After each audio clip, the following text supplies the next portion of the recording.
உங்கள் விஜய்.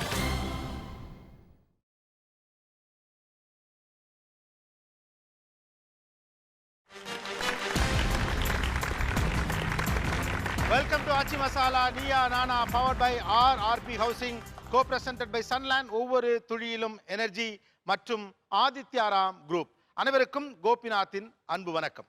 இன்னைக்கு நம்ம பேச போற விஷயம் உங்க வீட்டில், என் வீட்டில், நமக்கு தெரிஞ்சவங்க வீட்டில், கிட்டத்தட்ட எல்லார் வீட்லையும் ஏதோ ஒரு கட்டத்தில் எழக்கூடிய ஒரு விஷயமா இருக்கலாம். ஆனால் நிறைய வீடுகளில் இதுக்கான ஒரு டெசிஷனை நம்ம உடனே கொண்டு வர முடியல. ரொம்ப காலமாக இருக்கக்கூடிய ஒரு விஷயம்தான்.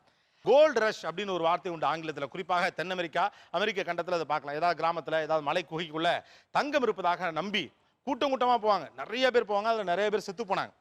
சில பேருக்கு கொஞ்சம் தங்கம் கிடைச்சிச்சு, நிறைய பேருக்கு கிடைச்சிச்சான்னு தெரியல. ஆனால் தங்கம் இருக்குது அப்படின்ன உடனேயும் அதை நோக்கி போகக்கூடிய மூட்டை முடிச்செல்லாம் அள்ளிக்கிட்டு குடும்பத்தோடு கிளம்பி போனதெல்லாம் உண்டு.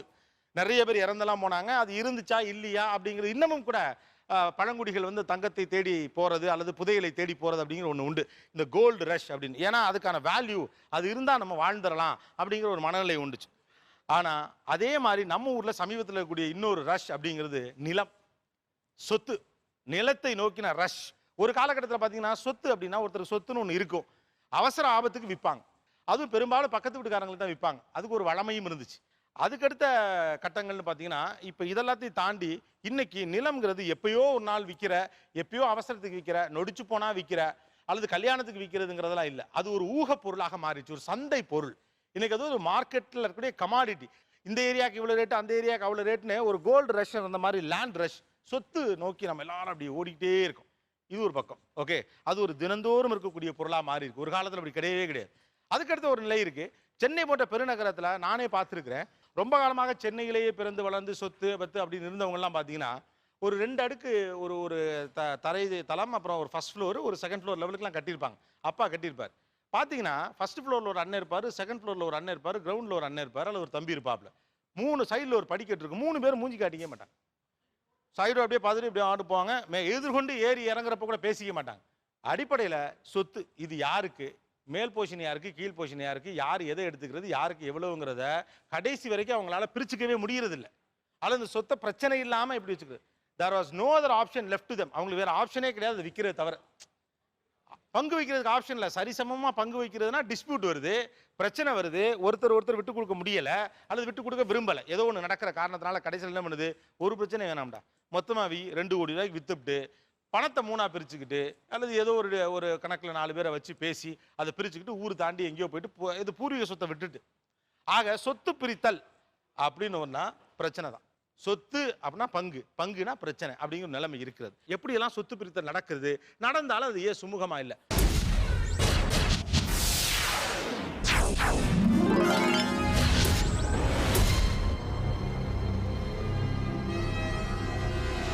முதல்ல இன்னைக்கு சொத்து மேல பயங்கரமான முன்னை விட அதிகமான சிக்கல்கள் வர்றதுக்கு ஒரு காரணம் அதோட வேல்யூ. ஒரு காலத்தில் அந்த லேண்ட் எங்கே கிடக்குன்னு தெரியாது, பிரிச்ச பிறகு போய் பார்ப்பாங்க, அப்படி இருந்ததெல்லாம் உண்டு. ஆனால் இன்னைக்கு லேண்ட் வேல்யூ எக்கச்சக்கமாக ஏறி போயிட்டது கூட சொத்து மேலே நமக்கு ஒரு பெரிய ஒரு ஈர்ப்பு வர்றதுக்கு முக்கியமான காரணம் இருக்கலாம். முதல்ல ரேட்டை கேட்டுருவோம். உங்கள் ஏரியா என்ன? நாங்கள் வேலூர் டிஸ்ட்ரிக்ட் திருப்பத்தூர்லேருந்து வரேங்க. நார்மலாக பார்த்தீங்கன்னா ஒரு ஸ்கொயர் ஃபீட்டோட ரேட் வந்து அரௌண்ட் 2000 to 3000 அந்த ஏரியாவை பொறுத்து இருக்கு. ஒரு ஸ்கொயர் ஃபீட் 2000. பக்கத்தில் திண்டுக்கல் மாவட்டம் வருங்க. எங்கள் ஏரியா வந்து வில்லேஜுங்க. ஏதாவது ஒரு சென்ட் கணக்கு தான். ஸ்கொயர் சென்ட் சொல்லலாம். சென்ட் 2 லட்சம் இருக்குது, 50,000 இருக்குது, 3 லட்சம் ஏரியா வைஸ் இருக்குது. அதான் ரொம்ப குறைவு 50,000. ஓகே, கிராமத்தில் நாங்கள் வடபழனிலேருந்து வரேன். வடபழனியில் கிரவுண்ட் ரேட்டு தான். அதெல்லாம் 3 கோடி. கிரவுண்டு 3 கோடி. ஆமாம், வடபழனியில். ஓகே, நான் அம்பத்தூர்லேருந்து வரேன். அம்பத்தூர் கிரவுண்ட் ரேட் தாங்க 1 crore இருக்கு. 1 கோடி. ஓகே, அம்பத்தூர்ல. ஓகே. நான் படப்பை கரசங்காலில் இருந்து வரேன். படப்பை தாம்பரம் பக்கத்தில். அங்கெல்லாம் பார்த்தீங்கன்னா ஒரு ஸ்கொயர் ஃபீட் வந்து 2000 வரைக்கும் போகுது. 1500 to 2000 வரைக்கும் போகிறது. ஓகே. பின்னால சார் என்னோட சொந்த ஊர் கோயம்புத்தூர். அங்கே நான் இருக்கிற ஏரியா வந்து இருகூர். இருகூரில் வந்து பார்த்தீங்கன்னா ஒரு சென்ட் வந்து 3 லட்சத்துலேருந்து 4 லட்சம் வரைக்கும் இருக்கு இப்போ. ஓகே, 3 லட்சம் 4. திருவள்ளூர் டிஸ்ட்ரிக்ட், பொன்னேரி தாலுக், வெள்ளோடை கிராமம். நம்ம இடத்துல மினிமம் வந்து 500 ரூபாயிலிருந்து 4000 ரூபாய் வரையும் ஏரியா பொறுத்து இருக்குது. எங்கள் ஏரியாவிலேயே ஒரு 500 மீட்டர்ஸ் டிஃப்ரெண்ட்லேயே இந்த ரேட் இருக்குது. சொத்தை ஒட்டி திருவள்ளூர் டிஸ்ட்ரிக்டில் எவ்வளவு கிரைம் நடக்குது, எவ்வளவு பிரச்சனைகள் நடக்குது, எவ்வளவு கிரைம்? இன்றைக்கி வந்து மண்ணுக்கு மரியாதை அதிகம். அதனால நல்லா தெரிஞ்சு மண்ணில் தான் வந்து அதிகமணியான எல்லோருடைய கான்சன்ட்ரேஷனும் அதில் தான் இருக்குது. ரீசெண்டாக ஒரு 1 வீக் முன்னாடி கூட ஒரு கொலைகள் நடந்தது. சார் எங்கள் மாவட்டம் தருமபுரி மாவட்டம். எங்கள் ஸ்கொயர் ஃபீட் வந்து 5000 ரூபாயிலேருந்து 7000 ரூபாய் வரைக்கும். தருமபுரியிலையா? ஆமாம், 5000 ரூபாயிலேருந்து 7000 ரூபாய் வரைக்கும். நான் இருக்கிறது பஸ் ஸ்டாண்டுக்கு பக்கம், அட்ஜசன்ட் சைட். பஸ் ஸ்டாண்டுக்கிட்ட. புதுக்கோட்டை மாவட்டம் கோட்டைக்காட்டிலேருந்து வந்திருக்கிறேன். வீடு மனை அந்த மாதிரி இடத்துல 1.5 லட்சம் ரூபா வரலையும் போகுது. எது கிரவுண்டு? இல்லை, செண்டு. செண்டு. விவசாய இடம் செண்டு 15,000 ரூபா வரலையும் போகுது. Okay. Chennai Thiruvallikeni ground value 1.5 கோடியிலேருந்து 2 கோடி ரூபாய் வரைக்கும் போகுது, depending upon the main area, interior area. உங்கள் வீடு எங்கே இருக்கு? சந்துல எவ்வளோ? 1.5 கோடி ரூபா. அவ்வளவுதான். என்னன்னா ரியல் எஸ்டேட் மார்க்கெட் நான் கேட்கல. நீ அந்த சந்துல 1.5 கோடி ரூபா அவ்வளவுதான். ஒரு சந்துல இவ்வளோ, திருப்பூர்ல இவ்வளோ, ஒரு கிராமத்துல இவ்வளோ, அந்த வாரம் தெரிஞ்சா போதும். 1.5 கோடி ரூபா. 1.5 கோடி ரூபா. சார் நான் ஆவடியிலேருந்து வரேன். 1 கோடி டு 1.25 கோடி போகுது ஒரு கிரவுண்டு. எப்படி உங்களுக்கு அந்த விலையெல்லாம் தெரியுது? அதனால எனக்கு தெரியும். மற்றவங்க லேடிஸ் கொடுங்க. ஏன்னா பொதுவா லேடிஸ்லாம் அது முன்னாடிலாம் அந்த விலையெல்லாம் அவங்களுக்குலாம் தெரியாது. வீட்டில் ஏதோ பண்ணிக்கிட்டு இருப்பாங்க, போயிட்டு இருப்பாங்க. எப்படி உங்களுக்கு அந்த விலையெல்லாம் தெரியுது? பொதுவாகவே இப்போ எல்லா பெண்களுமே விவரமாக தான் இருக்காங்க. அதெல்லாம் உங்களுடைய ஐபேட் விலை எவ்வளோ தெரிஞ்சுக்கணும் தானே? ஐபேட் விலை எவ்வளோ? 3000லேருந்து இருக்கு சார். அதான் ஒரு காலத்துல பெண்கள்லாம் இதுல தலையிட மாட்டாங்க. அவங்கெல்லாம் அவங்க வாட்டுக்கு இருப்பாங்க. இதுல எல்லாம் பெரிய ஆசைகள் உங்களுக்கு இருக்காது. இடம் வந்து வாங்கினா நல்ல பிரயோஜனம் ஆகும், பிள்ளைங்களுக்கு பிரயோஜனம் ஆகும், ஃபியூச்சரில் நமக்கு பிரயோஜனம் ஆகும், வயசாகும் போது நமக்கு பிரயோஜனம் ஆகும், பிள்ளைங்க படிப்பு. அதாவது விலையெல்லாம் என்னன்னு நீங்களே ஒரு ஆர்வமா தெரிஞ்சுக்கிட்டீங்களான்னு? ஆமாம், அதான் கேட்குறேன். ஓகே, அடுத்த முக்கியமான கேள்விக்கு வருவோம். இந்த அச்சு முறிகிறதுன்னு ஒன்று உண்டு. அது வந்து அவ்வளோ எளிதாக நடக்காது. எல்லாருமே அதை பத்திரமா அப்படியே மனசுக்குள்ளே பேசிப்பாங்க, வெளியில் பேச மாட்டாங்க. இந்த சொத்தை எப்படி ஆளாளுக்கு வச்சுக்கிட்டே இருக்காங்க, பிரிச்சுட்டா தேவையில்லைன்னு வீட்டுக்குள்ளே பொண்டாட்டி ரூமுக்குள்ளே புருஷங்கிட்ட சொல்லலாம், அல்லது அண்ணன் ஃப்ரெண்டுக்காரர்கிட்ட ஒரு நண்பர் சொல்லிக்கிட்டு இருக்கலாம். ஆனால் வீட்டுக்குள்ளே அந்த வார்த்தை வர்றதே ஒரு பெரிய விஷயம் தான். அவ்வளோ எளிதாக டக்குன்னு வந்துடாது. இந்த சொத்து பிரித்தல் அல்லது சொத்து சம்பந்தமான பேச்சு உங்கள் வீட்டில் எந்த கட்டத்தில் வந்துச்சு? நான் டெக்ஸ்டைல் பிஸ்னஸ் பண்ணிகிட்டு இருக்கேங்க. டெக்ஸ்டைல் பிஸ்னஸில் கொஞ்சம் லாஸ் ஆச்சுங்க. லாஸ் ஆகியில் வந்து அப்பாட்ட கேட்டேன், இது மாதிரி வந்து கடன் கட்டணும், சொத்தை பிரித்து கொடுங்கன்னு சொல்லி கேட்டிருந்தேன். அவர் வந்துட்டு என்னாரு, இது மாதிரி தாத்தா சம்பாதிச்ச சொத்து அழிச்சிடாதேன்னு சொல்லி சொன்னாருங்க. இல்லை பரவாயில்ல, கடைக்காரர் வந்து என்னை நெருக்கல், நான் என்ன சார் பண்ண முடியும்? இந்த கட்டத்தில் சொத்து வேண்டும் என்று நான் கேட்டேன். அப்பா இறந்துட்டார் சார். எனக்கு அப்பா இறந்த உடனே நான் இப்போ பியூசி படிச்சுட்டு இருந்தேன். மேற்படிப்பு படிக்கிறது எனக்கு வசதி இல்லை. ரெண்டாவது எனக்கு கீழே 2 தங்கைகள் இருந்தாங்க. அவங்களுக்கு கல்யாண செலவுக்கு உண்டான பணமும் அந்த நேரத்தில் இல்லை. அதனால் அண்ணார்கிட்ட கூப்பிட்டு உட்காந்து வச்சு இந்த சொத்தை விற்று 4 பங்காக போட்டு நம்ம பிரிச்சுக்கலாம் அப்படின்னு சொன்னேன். ஆனால் அவர் ஏற்றுக்கல. இன்றைக்கி வரைக்குமே ஏற்றுக்கல. இன்றைக்கி வரைக்குமே டிஸ்பியூட்லேயே இருக்குது. ஓகே, வேற எந்த கட்டத்தில் சொத்தை பிரிக்க வேண்டும் என்று நீங்கள் சொன்னீர்கள்? எங்கள் அம்மா வந்து தன் பெயரில் உள்ள 40 சென்ட் நிலத்தை என் தம்பிக்கு மாற்றி எழுதி கொடுக்க முயற்சி பண்ணும்போது சொத்து பிரிங்க அப்படின்னு கேட்டோம். ஓகே, அது அம்மா வந்து தம்பி வந்து கொடுப்பான், தம்பி வித்துட்டு கொடுப்பான், தம்பித்தே வாங்கிக்கோங்க. அது அம்மா பேர்ல இருந்து 40 சென்ட் நிலத்தை தம்பி பேருக்கு மாத்துறாங்க. அது உங்களுக்கு எப்படி தெரியும்? அது கேள்விப்பட்டு போனோம், ஒரு சொந்தக்காரங்க சொல்லிட்டாங்க. ஓகே, கேள்விப்பட்டு போனோம். அது வந்து தம்பி வித்து கொடுப்பான். தம்பி என்ன சொல்றாரு? தம்பி வந்து தரேன், ஆனா இன்னும் எழுதல, தடுத்துட்டோம், நிறுத்திட்டோம். ஓகே, அதானே விட்டுருவோமா, நிறுத்திட்டோம். ஒரு சிறிய இடைவெளிக்கு பிறகு தொடர்ந்து பேசலாம். இது ஆச்சி Masala Neeya Naana, powered by RRP housing, co presented by Sunland, ஒவ்வொரு துளியிலும் எனர்ஜி மற்றும் Adityaram group.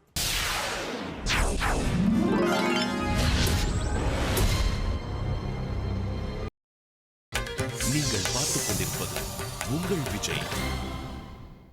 Welcome back to Aachi Masala Neeya Naana, powered by RRP housing, co presented by Sunland, ஒவ்வொரு துளியிலும் எனர்ஜி மற்றும் ஆதித்யாராம் குரூப்.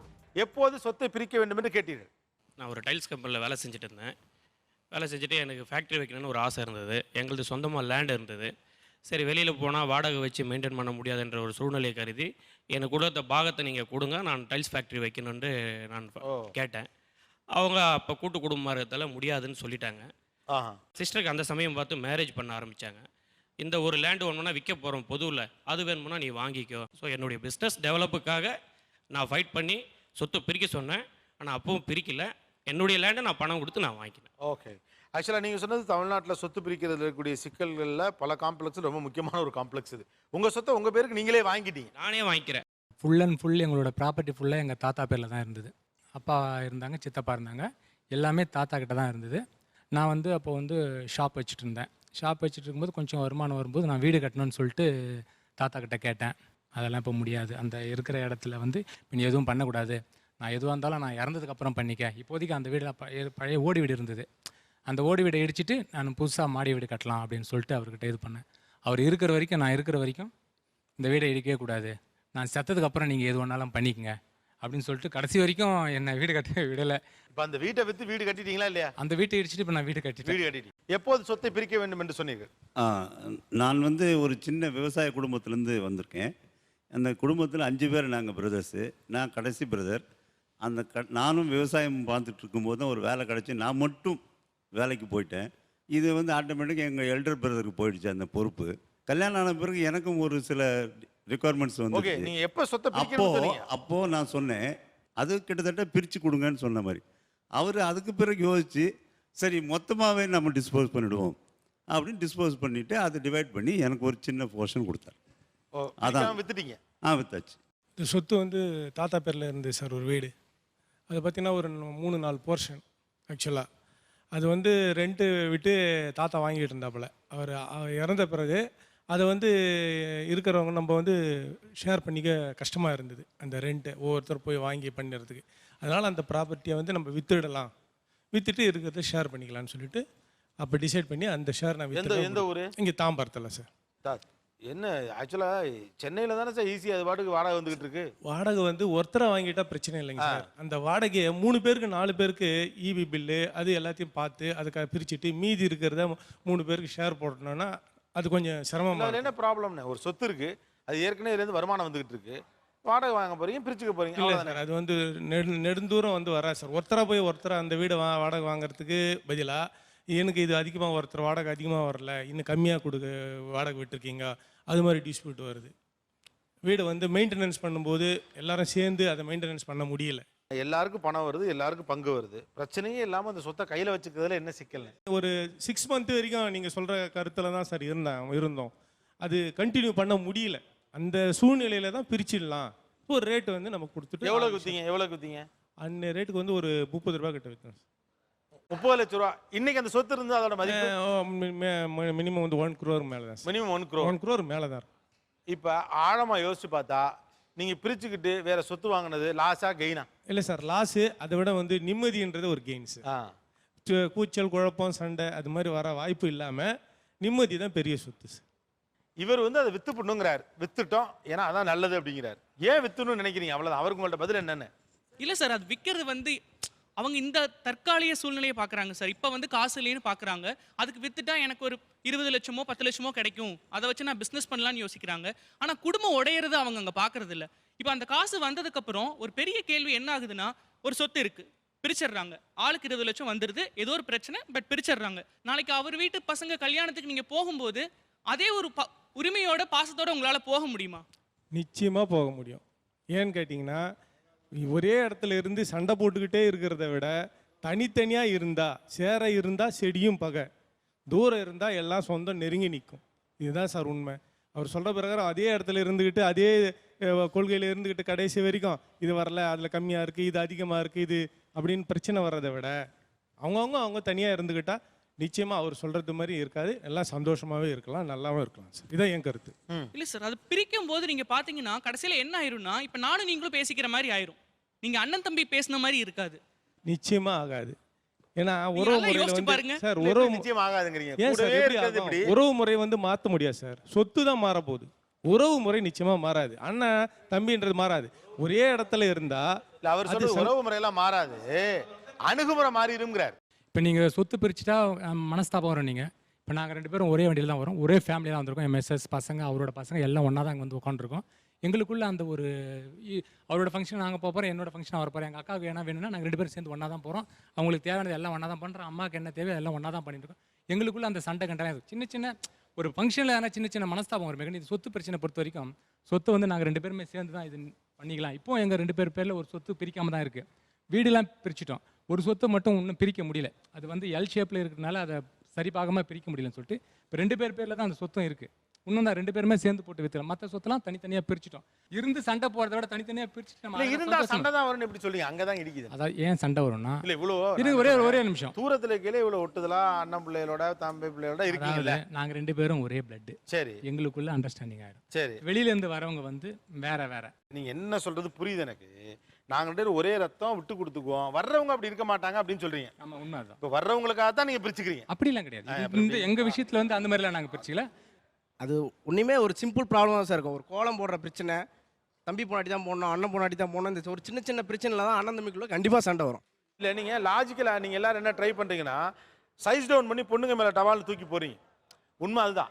நீங்கள் திரும்ப என்ன பேசுறீங்கன்னா கோலம் போடுறதுல பிரச்சனை வரும். அவங்க டேர் ஏற்றி என்ன அண்ணன் தம்பியை பிரிச்சு விட்டு கிளப்பி விட்டேன்னு. இல்லை அவங்க இந்த இதுக்கு அவங்க வந்து அதில் இது கிடையாது. நாங்களாக தான் பேசி பிரிச்சுக்கிட்டோம். பட் சொத்து பிரிக்கிறது அப்படிங்கிறது ஒரு சின்ன சங்கடத்தோட தானே நடக்குது. ஓகே, ஏன் இந்த மாதிரி 4 போர்ஷனாக இருக்குது அல்லது மொத்தமாக இருக்குது சொத்துனா ஏன் அதை விற்று பண்ணும்?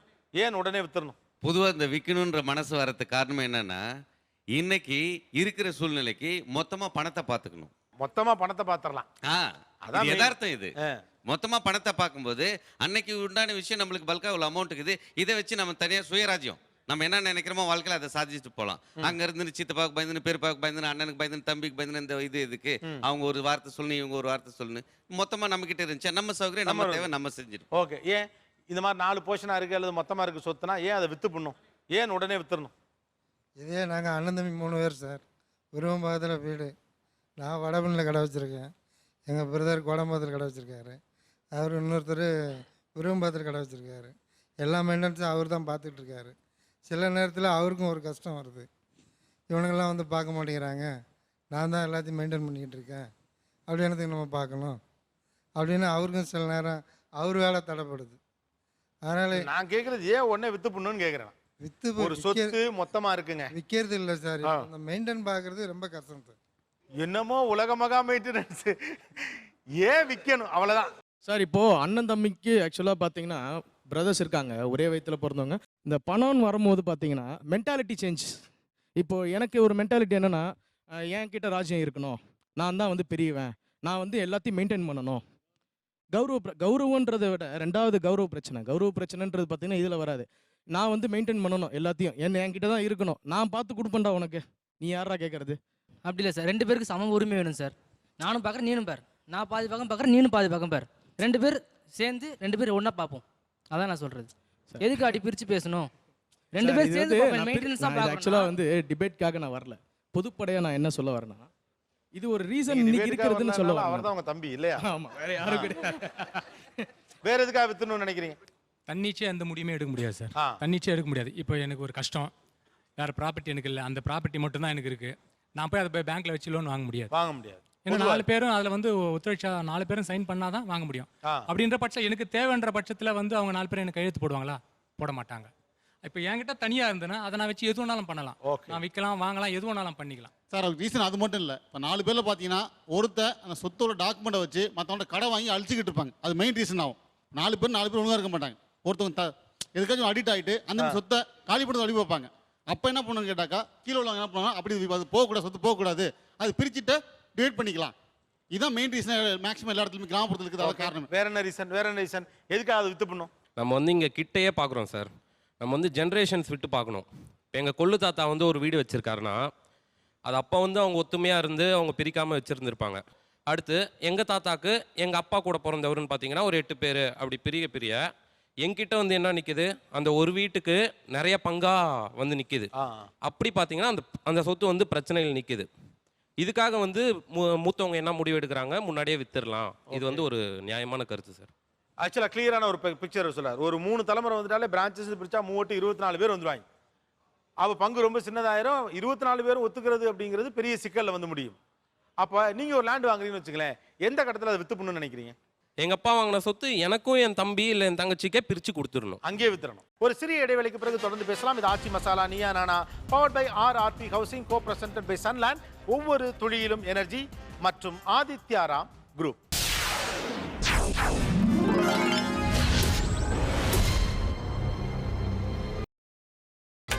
நீங்கள் பார்த்துக் கொண்டிருப்பது உங்கள் Vijay. Welcome back to Aachi Masala Neeya Naana powered by RRP housing co presented by Sunland ஒவ்வொரு துளியிலும் எனர்ஜி மற்றும் ஆதித்யாராம் குரூப். வித்துட்டு நாங்க நிம்மதியா இருக்கோங்கிறாங்க.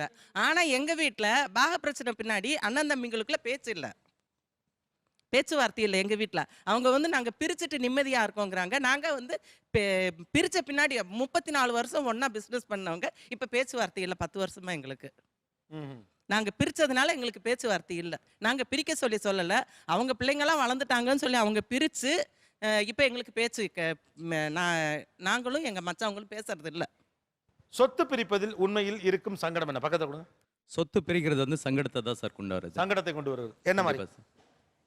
எல்லாருமே சொல்ற மாதிரி என்னன்னா உறவு அருந்துறது அப்படின்றதெல்லாம் ஒரு பக்கம் இருந்தாலையும் நானும் அவனும் சின்ன வயசுல இருந்து எப்படி இருந்துன்றது எங்களுக்கு தான் தெரியும். இப்போ எங்க பேரண்ட்ஸ் வந்து எங்களுக்கு சொத்து வந்து எங்க நாலேஜ் இல்லாமலே நீ இதை எடுத்துக்கோ, நீ உனக்கு இதை கொடுத்துட்ட, வீடு வந்து 2 பேருக்கும் ஒன்றாக்கு, கிரவுண்ட் ஃப்ளோர் நீ யூஸ் பண்ணிக்கோ, ஃபர்ஸ்ட் ஃப்ளோர் அவன் யூஸ் பண்ணிட்டு இருந்தான். ஆனால் அவனோட பசங்களுக்காக அவன் தனியாக வீடு கட்டிட்டு போயிட்டான். தனியாக வீடு கட்டிட்டு போயிட்டு தனியாக இருக்கான். அவனோட ஸ்டேட்டஸ்க்கு அவன் வீடு கட்டிட்டான். நான் வீடு கட்டிட்டேன், என் தம்பி உனக்கு 2 பசங்க இருக்காங்க, அதை நீயே எடுத்துக்கோன்னு அவன்கிட்ட ஓப்பனாக சொன்னேன். நான் எந்த அமௌண்ட்டும் வேண்டாம், அப்பா சம்பாதிச்சார் சொத்து, அதனால அந்த போர்ஷனை நீ எடுத்துக்கோன்னு சொன்னேன். அதுக்கு அவன் என்ன பதில் சொன்னான்னு கேளு. எனக்கு வந்து அந்த வீடு இம்பார்ட்டன்ஸ் இல்லை, நம்ம உறவு தான் இம்பார்ட்டன்ஸ். நம்ம ஒன்றா இருக்கலாம். நீ போயிட்டு உன்னோட இடத்துல நீ 70 லட்ச ரூபா கொடுத்து வீடு கட்டினதை பசங்களுக்கு இன்வெஸ்ட் பண்ண. இந்த வில்லேஜ்னா இன்னைக்கு எந்த வில்லேஜில் ஃபெசிலிட்டி இல்லாமல் இருக்குது சார்? எந்த வில்லேஜில் ஃபெசிலிட்டி இல்லாமல் இருக்குது? நாங்கள் வளர்ந்த விதம் எங்கள் பசங்களை வளர்த்துக்க முடியாதுங்களா? எங்கள் பேரண்ட்ஸ் 2 பேரை வளர்த்தவங்க, அவன் 2 பையனை வளர்த்த முடியாதுங்களா? நான் டீச்சரு, என் ஒய்ஃபு டீச்சரு, 2 பேரும் வந்து ஸ்கூல் போகும்போது லீவ் நாளில் என் பிள்ளைங்க எங்கள் பேரண்ட்ஸ் கிட்ட இருக்கும்போது இருந்த நிம்மதி இப்போ தனியாக வந்த பின்னாடி இல்லை. அதுக்கு ஒரு அனாதை மாதிரி வந்து இருக்கணும். அப்படி இல்லைன்னா நான் போயிட்டு எங்கள் அப்பா அம்மா வீட்டில் விட்டு வரணும். அதையும் இல்லைனாக்கா அவங்களுக்கு சப்போஸ் பார்த்துக்கிறதுக்கான சந்தர்ப்பம் இல்லைன்னா எங்கள் மாமியார் வீட்டில் கொண்டு போய் விட்டு வரணும். இது 2மே இல்லைன்னா தனியாக கேட்டை பூட்டின்னு பசங்க உக்காந்துட்டு இருக்கணும், டிவி பார்த்துட்டு இது பண்ணிட்டு ஒரு ஜெயிலில் இருக்கிற மாதிரியான வாழ்க்கை இருக்கணும். உண்மை இதெல்லாம் பார்க்கும்போது சொத்து பிரிக்கிறதுல வந்து உண்மையிலே 1% உடன்பாடு இல்லை. பிரிக்கக்கூடாது, எல்லாமே ஒன்றா இருக்கணும். ஆனால் எல்லாமே ஒன்றா இருக்கிற இந்த சூழ்நிலையில் என்ன பிரச்சனைனால நம்ம வெளியே போகிறோம்?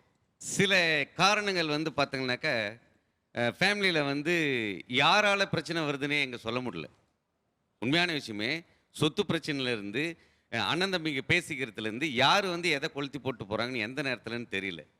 நல்லா பேசிட்டு இருப்போம், நல்லா போவோம், நல்லா வருவோம், அப்பா அம்மா எல்லாம் பேசிட்டுப்போம். திடீர்னு பார்த்தீங்கன்னாக்கா ஏதோ ஒரு பக்கத்துலேருந்து ஒரு தாக்குதல் இருக்கும். அம்மா சைட்லேருந்து இருக்கலாம், அப்பா சைட்லேருந்து இருக்கலாம். அந்த தாக்குதல் யாரால் வச்சுட்டு இன்ன வரலையுமே எங்களுக்கு தெரியாது. ஆனால் இதுவரையிலையும் நாங்கள் 2 பேருமே இல்லை என் ஒய்ஃபோ அவன் ஒய்ஃபோ இந்த மாதிரி ஒரு இஷ்யூ இருக்குது, அந்த மாதிரி ஒரு இஷ்யூ இருக்குன்ட்டு பேசவும் மாட்டேன்றாங்க. வெளிப்படையாக இவங்க இன்னார் இதை சொன்னாங்கன்னு சொன்னாலாச்சும் தெரியும். இப்போ நான் வீட்டை விட்டுட்டு தனியாக போய் வீடு கட்டுறதுக்கான காரணமே என்னென்னா நிம்மதியை தேடி வெளியே போயிடணும். சொத்து இல்லைனாலையும் பரவாயில்ல, நம்ம வெளியே போயிட்டு நிம்மதியாக இருக்கணும் அப்படின்ற மாதிரியான ஒரு சூழல். இவருக்கு என்ன பதில்? நிம்மதியாக இருந்தால் போதும், நான் போயிட்டேங்கிறார். இல்லை ஆக்சுவலாக வசதி வாய்ப்புகள் எல்லாமே இருந்தும் தனியாக போய் நீ இருக்கிறது எனக்கு ஒரு மாதிரி உறுத்தலாக இருக்குது. எல்லாருமே சொல்லுவாங்க அவன் நல்லா வெல் செட்டில்டு, நீ செட்டில் இல்லாமல் இருக்க, அதனால் விட்டு கொடுத்து. அந்த மாதிரி எங்களுக்குள்ளே ஒரு நாளும் ஒரு இது கிடையாது. பேரண்ட்ஸும் வந்து அண்ணன் வந்து கவர்மெண்ட் எம்ப்ளாயி, நீ ப்ரைவேட்டில் இருக்க, அதனால் உனக்கு சொத்து கொடுக்குற, அதிகமாக கொடுக்குற, அந்த மாதிரியும் கிடையாது. நீ இதை யூஸ் பண்ணிக்க, அவன் இதை யூஸ் பண்ணிட்டான். இந்த வீடு என்னைக்கு வந்தாலே அவனுக்கு அதுதான் இவன் ஓப்பனாக சொல்லியிருக்கான், உனக்கு இந்த வீடை வந்து நான் உனக்கு நேம் ட்ரான்ஸ்ஃபர் பண்ணி கொடுத்துறேன், நீ யூஸ் பண்ணிக்க அப்படின்னு சொல்லிட்டு. நான் என்ன கேட்குறேன்னா, நம்ம 2 பேரும் வளர்ந்த விதம் நம்ம பசங்களை வளர்த்த முடியாது. உனக்கு 2 பசங்க இருக்குது, இப்போ நீ வந்து பசங்களுக்கு இப்போவே பார்ட்டிஷன் பண்ணி தான் கட்டியிருக்க, அதே பார்ட்டிஷன் தான் எங்கே இருக்குது? ஏன் இந்த சொத்தை வந்து என் தம்பி அவன் பயன்படுத்திட்டு போய் என் பிள்ளைங்களுக்கு தேவையான சொத்து வீடு இருக்குது எனக்கு. என் அப்பா கட்டின சொத்து நான் சம்பாதிக்கல, அது என் அப்பா கஷ்டப்பட்டு சம்பாரிச்சது, அவர் எனக்குன்னு கொடுத்துருக்காரு.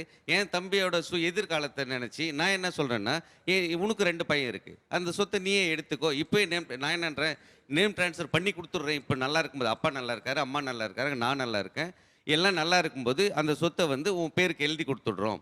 நீ எதிர்காலத்தில் உன்னோட பிள்ளைங்களுக்கு இதை பயன்படுத்திக்கோன்னு சொல்கிறேன். அவரே நான் அந்த சொத்தை உனக்கு எழுதி கொடுத்துறேங்கிறாரு, அதை ஏற்றுக்கிறதுல உங்களுக்கு என்ன தயக்கம்? ஏன் சார் எனக்கு வந்து உறவு வேணும், அண்ணன் வேணும் அப்படின்றது. சொத்து நான் வாங்குவோம் சார், எனக்கும் இருக்குது, நாங்களும் வாங்குவோம், எல்லாமே பண்ணுவோம். சொத்து நாட் இம்பார்ட்டன்ட். நாளைக்கு இந்த உறவு கிடைக்குமா? இன்னைக்கு சின்ன வயசில் என் பசங்க எவ்வளோ சரி, அவன் பசங்களும் சரி, வீட்டுக்கு வந்தால் எவ்வளோ நேரம் ஸ்பெண்ட் பண்ணாங்க, வீட்டுக்கு அவங்க கூப்பிட்டா கூட போக மாட்டானுங்க. இல்லை எனக்கு இன்னொன்று என்ன புரியலண்ணா, இப்போ உங்கள் அண்ணன் உங்களுக்காக சொத்தையே விட்டு கொடுத்துட்டு போகிறப்ப பாசம் கூட தானே போகும், எப்படி பணாச பிணைப்பு தொலைவாக இருக்கிறப்ப எவ்வளோ பாசம் சார் இருந்துட்டு போகுது. தினமும் பார்த்துட்டு இருக்கிற ஒரு விஷயத்துக்கும் இது இப்போ நம்ம ஒரு திருவிழா நடக்குது, டெய்லி நடக்கிற விஷயத்தை நம்ம வந்து பெருசாக பேசுகிறோமா? என்னைக்கோ ஒரு நாள் நடக்கிற திருவிழா அந்த பத்தி திருவிழாக்கு வரப்போ நீ வந்து இந்த வீட்டில் உன் வீடாக இருந்தாலே நீ தங்குறப்போ உனக்கு அந்த வீட்டில் இருந்து கொண்டாடுற ஒரு செலிப்ரேஷன் உனக்கு இருக்கா? இல்ல அந்த மாதிரி அந்த திருவிழாவில் நான் எல்லாமே தனியா போட்டு போயிட்டு- நான் செய்கிறேன், நீ வந்து கெஸ்ட்டாக வர மாதிரி தான் வருவ. உனக்கு நீ எடுத்து செய்கிற மாதிரி நீ அந்த ஃபங்க்ஷன் டைமுக்கு மட்டும் வர. இதே இந்த வீட்டில் இருந்தேன்னா மார்னிங் இருந்து நீ தான் அதை செஞ்சிருப்ப, ஏன்னா வயசில் மூத்தவன் நீ தான் வந்து செய்வ. ஆனால் இதே நீ வெளியே இருக்கிறதுனால நீ வந்து கெஸ்ட்டாக தான் வர. இல்லை மறுக்கிறதுக்கு எதுவும் இல்லை, ஆனால் சூழ்நிலை. நான் வாழணும், என் குழந்தைங்க வந்து சரியான ஒரு பாதைக்கு போகணும். கிராமத்தில் உண்மையாகவே சொல்லணுன்னாக்கா ஒரு பழக்க வழக்கங்கள் எல்லாம் நிறைய மாறிடுச்சு, முன்ன இருந்த மாதிரி இல்லை.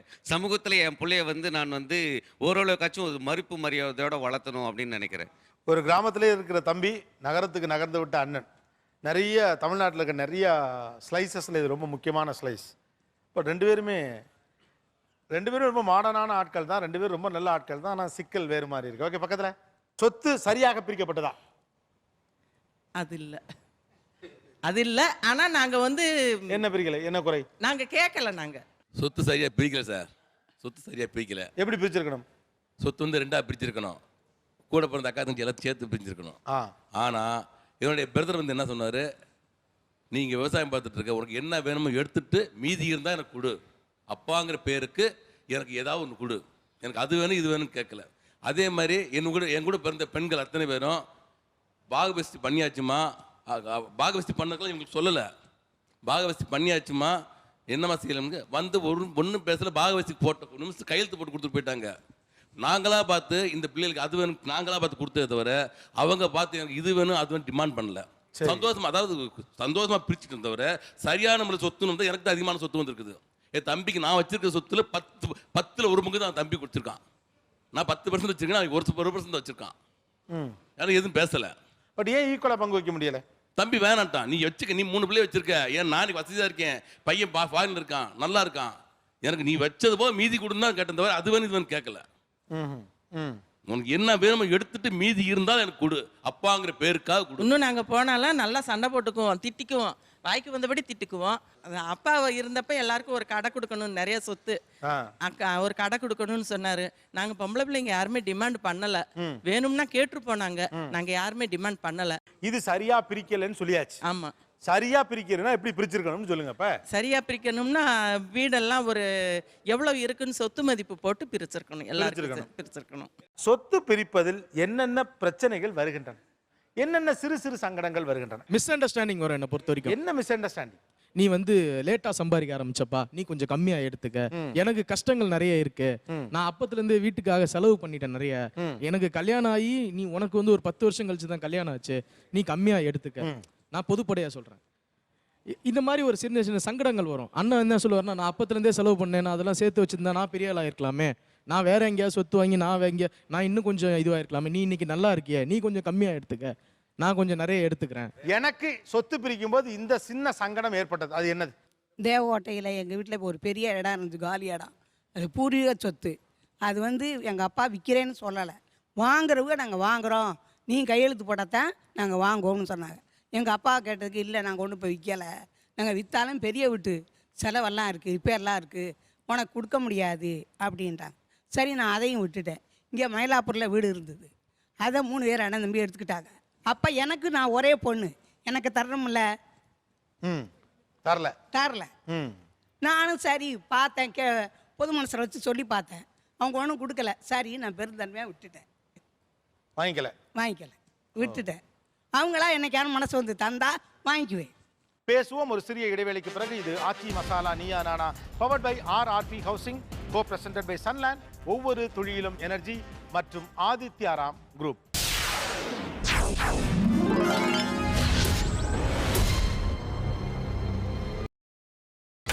நீங்கள் பார்த்துக் கொண்டிருப்பது உங்கள் Vijay. Welcome back to Aachi Masala Neeya Naana, powered by RRP housing, co presented by Sunland, ஒவ்வொரு துளியிலும் எனர்ஜி மற்றும் ஆதித்யாராம் குரூப். வேற சொத்து பிரித்தலில் எனக்கு இந்த சின்ன சங்கடம் வந்தது. ப்ராப்பர்ட்டிஸ் வந்து பார்த்தீங்கன்னா லேண்ட்ஸ் வந்து ஒரு 2 இடத்துல இருக்கிறத வச்சுக்கோங்க. அது வந்து பார்த்தீங்கன்னா அளவில் ஒரே அளவாக கூட இருக்கலாம். ஆனால் வேல்யூவில் வேற மாதிரி இருக்கும். அப்போ வந்து வேல்யூபிளான ஒரு விஷயத்தை யாரு கொடுக்கறதுன்றதுல சிக்கல் கண்டிப்பாக வரும். ஒரே அளவுள்ள 2 இடங்கள் ஆனா வெவ்வேறு வேல்யூ. இப்போ இதை பிரிக்கிறதுல டிஸ்பியூட் வரும். இதை எப்படி ஹேண்டில் பண்ணலாம்? வேற யார்ட்ட சொல்யூஷன் தான் சொல்லுங்க. ஒரு இடத்துல 5 ஏக்கர் இருக்குது சார், இன்னொரு இடத்துல 5 ஏக்கர் இருக்குது. ஒன்று ₹1 ₹2 எக்ஸ்ட்ரா போகணும்னு நினச்சி பணத்தை வாங்கிட்டு நீ விட்டு கொடு அண்ணன் தம்பின்னு, இல்லை அண்ணன் வச்சுக்கிட்டோம் வச்சுக்கப்பா நான் இதை எடுத்துக்கிறேன்ப்பா எப்படி சொல்லு. அப்படி இல்லையா, எனக்கு அதுலேயும் வேணும் 5 ஏக்கர் இருக்கா, 2 ஏக்கர் எனக்கு கொடுத்துரு, இதில் 2 ஏக்கர் எனக்கு கொடுத்துரு. ஓ ஆக்சுவலாக விவசாயம் பண்ணுறவங்களுக்கு தெரியும்.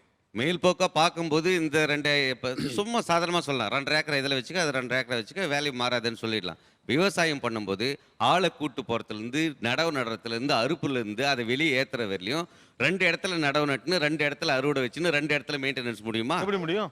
வேல்யூ பண்ணினாக்கா எந்த எக்ஸ்ட்ரா வேல்யூ இருக்கோ that can be shared between both of them. நம்ம நகரத்தை சார்ந்து இந்த விஷயத்தை பேசக்கூடாது, கிராமத்தை சார்ந்து பேசணும். ஒரு விவசாயி உண்மையான ஓகே, விவசாயி. கிராமத்தில் இதுக்கு என்ன தீர்வு இருக்குங்க?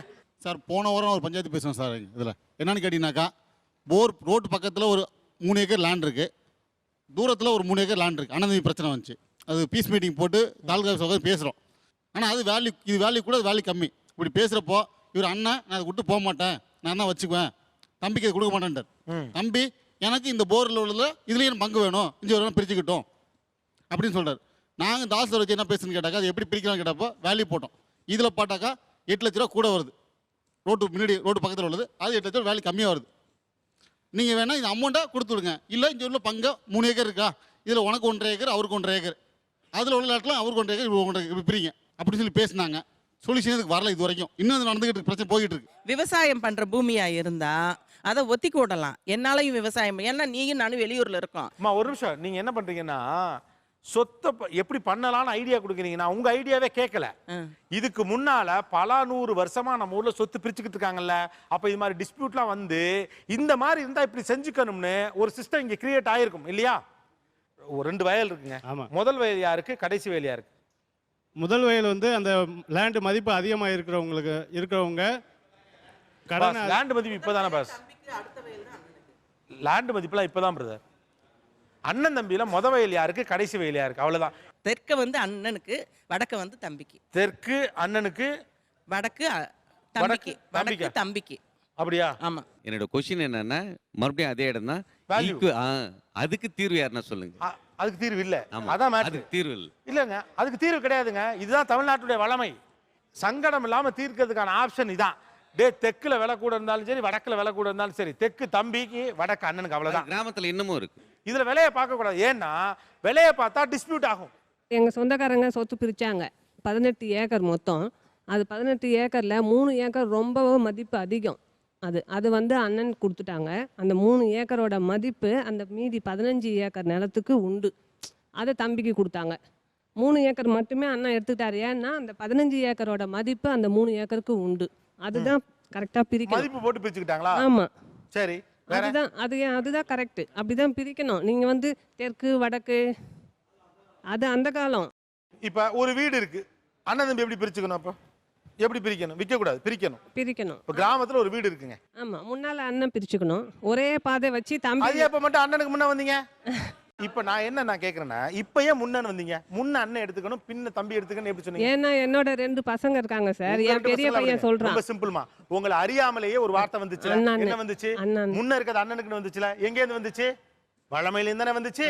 பழக்க வழக்கத்துல வந்துச்சு. வளமையெல்லாம் செல்லாது, ரேட்டு போட்டு பத்திர நோட்ல எழுதி வீணாங்கிறீங்களே, எப்படி விற்பீங்க? நம்மள அறியாம வளமை நம்ம முன்னால வந்து நிக்குது. சொத்து பிரிக்கும் போது, பாகப்பிரிவினை செய்கிற போது, அல்லது சொத்தை பிரித்து ஒரு வீடு 4 பேருக்குன்னு கொடுத்து அதை விற்கும் போது என்ன டிஸ்பியூட் வருது? இவ்வளவுதான். ஒரு 30 வருஷத்துக்கு முன்னாடி எங்க தாத்தா என்ன பண்ணாரு, ஒரு இடத்த வாங்கி 4 பிரிச்சுட்டாரு. அப்பவே 4 பிரிச்சு கொடுத்தாச்சு. அந்த 4 இடம் எங்க அப்பாவுக்கும் எங்க அப்பாவோட தம்பிங்களுக்கும் இருந்தது. அப்ப எந்த பிரச்சனையும் வரல. ஆனா அப்பாவுக்கு 3 தங்கச்சிங்க இருந்தாங்க, அப்பயும் பிரச்சனை வரல. கொஞ்ச நாளைக்கு முன்னாடி, ஒரு 6 மாசம் முன்னாடி நாங்க ஒரு பெரிய வீடு கட்டணும். அங்க வீடு கட்டினக்கு அப்புறம் இப்ப என்ன டாக் வருதுன்னா, சரி சொத்தை வந்து அன்னைக்கு பிரிக்கும் போது வெறும் 4 பசங்க பிரிச்சுக்கிட்டீங்க, இன்னைக்கு நீ பெரிய பணக்காரன் ஆயிட்ட, நீ ஏன் வந்து திருப்பி 7ஆ பிரிக்க கூடாது அப்படிங்கிற பேச்சு. அப்ப எங்க அப்பாவுக்கு என்ன டவுட் வருதுன்னா, தனிப்பட்ட முறையில தாய்மாமங்கிற ஒரு ஸ்தானத்துல இருந்து அவங்க பசங்களுக்கு ஒரு சீர் பண்றதாகட்டும், ஒரு காது குத்து பண்றதாகட்டும், அதெல்லாம் பண்றதுக்கு ரெடியா இருக்காரு. எங்க அம்மாவும் அதுக்கு ஒத்துழைக்கிறாங்க. ஆனா இந்த காசு கொடுக்கணும்னு வரும்போது அது இன்னும் ஒரு இழுபறியாவே இருக்கு. ஏன்னா தம்பிங்களும் ஒத்துக்கணும், அப்பா கூட பிறந்த தம்பிங்களும் வந்து 4 பேரும் சேர்ந்து ஒத்துக்கணும். இது பாத்தீங்கன்னா ஒரு என்ன சொல்றது, அந்த பெண்ணுரிமைங்கிற விஷயம் தாண்டி தனி மனித வளர்ச்சிக்கு இவன் வளர்ந்துட்டான், இவன் பெரிய ஆள் ஆயிட்டான், இவங்கிட்ட இருந்து காசு வாங்கலாமே அப்படிங்கிற ஒரு டாபிக் வருது. இன்னைக்கு என்ன வேல்யூவோ இல்லாட்டாலும் அட்லீஸ்ட் அன்னித்த டேட்டில் என்ன இருந்தோ அதை அவளுக்கு ஷேர் பண்ணலாமே. லேடிஸ்ட கொடுங்க. இவருக்கு என்ன சொல்யூஷன்னா, அந்த இவரோட அப்பா என்ன பங்கோ அதை கொடுத்துடணும், தம்பிங்களை எதிர்பார்க்கக்கூடாது. அவங்க வசதி வரும்போது அவங்க அக்கா அவங்க கிட்ட வாங்கிப்பாங்க. அது ப்ராப்ளம். நீங்கள் ஏன் அவங்க தம்பிக்கிட்ட போகிறீங்க? சித்தப்பா என்ன தராரு, நான் அந்த அப்பதான் dispute கொடுப்பேன். எல்லாம் நீங்க தலையிடாதீங்க, அது அவங்க மோதிக்கட்டும். அது அவங்க சிஸ்டர் போய் அந்த தம்பி பிடிச்சிருக்கலாம், அவங்க வேணான்னு கூட சொல்லலாம், அவர் கஷ்டப்படுறாரு வேண்டான்னு கூட சொல்லலாம். நீங்க உங்க பங்கை கொடுத்துட்டு போங்க. ஓ ஓகே. ஏன் நீங்க அதை போய் தம்பிகிட்ட கேட்டு வா அதான் தரேன், அதெல்லாம் நீ சொல்லக்கூடாது, தப்பு இல்லையா? பொண்ணு கேட்குறாங்க கொடுங்க, வீட்டில் பிறந்த பொண்ணு கேட்குறாங்க, கொடுத்துடணும். இவங்க பங்கு இவங்க கொடுத்துடலாம், மற்றவங்க கொடுக்குறாங்க கொடுக்கலாம், அது பிரச்சனையே இல்லை. இவங்க எவ்வளோ கொடுக்கணுமோ அந்த பங்குக்கு கொடுத்துட்டா பிரச்சனை இல்லை. ஓகே. இது சிரிச்சுட்டே சொல்றீங்களே, இல்லை யாருக்கு சொல்றீங்கன்னு தெரியல. சின்னதாக வேல்யூ இருக்கிறப்போ சிஸ்டர்களுக்கு தெரியல, வேல்யூ இன்க்ரீஸ் ஆகிறப்போ மட்டும் சிஸ்டர்களுக்கு தெரியுதுன்னா என்ன காரணம்? அன்னைக்கு அந்த பங்கு இப்போ சொல்கிறாங்களா, அன்னைக்கு ரேட்டுக்கு போட்டு கொடுத்தா இப்போ இவங்க அக்செப்ட் பண்ணிப்பாங்களா? நீங்கள் உங்கள் ஒய்ஃப் கிட்ட அப்படி விட்டுருவீங்களா சார்? உங்கள் மச்சானுக்கு உங்கள் மச்சானுக்கிட்ட விட்டுருவீங்க அப்படி?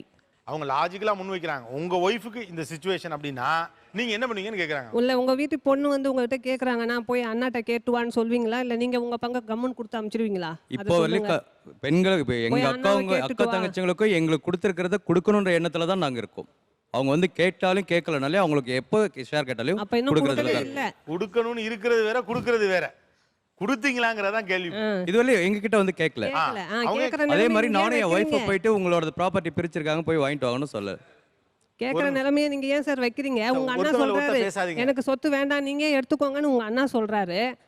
நீங்க ஆனா அதுல 2 பேருமே அண்ணா தம்பி 2 பேருமே இது வரைக்கும் பெண்கள் இருக்கிறத பேசவே இல்லை. வந்து உட்கார்ந்ததுல இருந்து உட்கார்ந்ததுல இருந்து பெண்களே பேசல. அவர் விட்டு கொடுக்குறாராம், இவர் வேணான்றாராமா, இப்படியே போயிட்டு இருக்கு. பெண்களுக்கு சொத்துரிமைன்னு சொல்றதுல எந்த மாறுபட்ட கருத்தையும் யாருக்கும் இருக்க முடியாது, ஒத்துக்கலாம். இன்னைக்கு பெண்கள் வந்து எங்களுக்கு சொத்துரிமை வேணும்ட்டு சொத்தை பிரிச்சுக்கிடுன்னு கேட்குற பெண்களை பார்த்து நான் ஒரு கேள்வி வைக்கிறேன். அப்பன் கஷ்டப்பட்டான், 5 பிள்ளைய பெற்றாரு, 5 பிள்ளைய வந்து படிக்க வச்சாரு, வேலைக்கு வாங்கி கொடுத்தாரு, கல்யாணம் பண்ணி வச்சாரு, எல்லாம் செஞ்சாரு, எல்லாத்தையும் பண்ணாரு. கடைசி காலத்தில் வந்து அப்பாவுக்குன்னு மீதி நிற்கிற கடனை பெத்த பையன்தான் அடைக்கிறான். இது வரலையும் அதாவது பேசணுமேன்றதுக்காக பேசக்கூடாது, யதார்த்தத்தை பேசுங்க. இது வரலையும் எந்த பெண்ணாச்சும் புருஷ வீட்டுக்கு போன பின்னாடி என் அப்பா என்னை படிக்க வைக்கிறதுக்கு இவ்வளோ செலவு பண்ண, அப்படி என் கல்யாணத்துக்கு இத்தனை லட்சம் செலவு பண்ணியிருக்காரு, எனக்கு 100 பவுன் நகை போட்டார், கார் வாங்கி கொடுத்தாரு, இதுக்கெல்லாம் இவ்வளோ செலவாயிருக்குது, அந்த செலவு எங்கள் அப்பா கடன் இருக்குது, நான் சம்பாதிக்கலை. 2 கேட்டகரி இருக்காங்க. இதே நான் அந்த கடனை அடைக்கிறேன்ட்டு யாராச்சும் ஒருத்தர் நீங்கள் நெஞ்சை தொட்டு சொல்ல முடியுமா?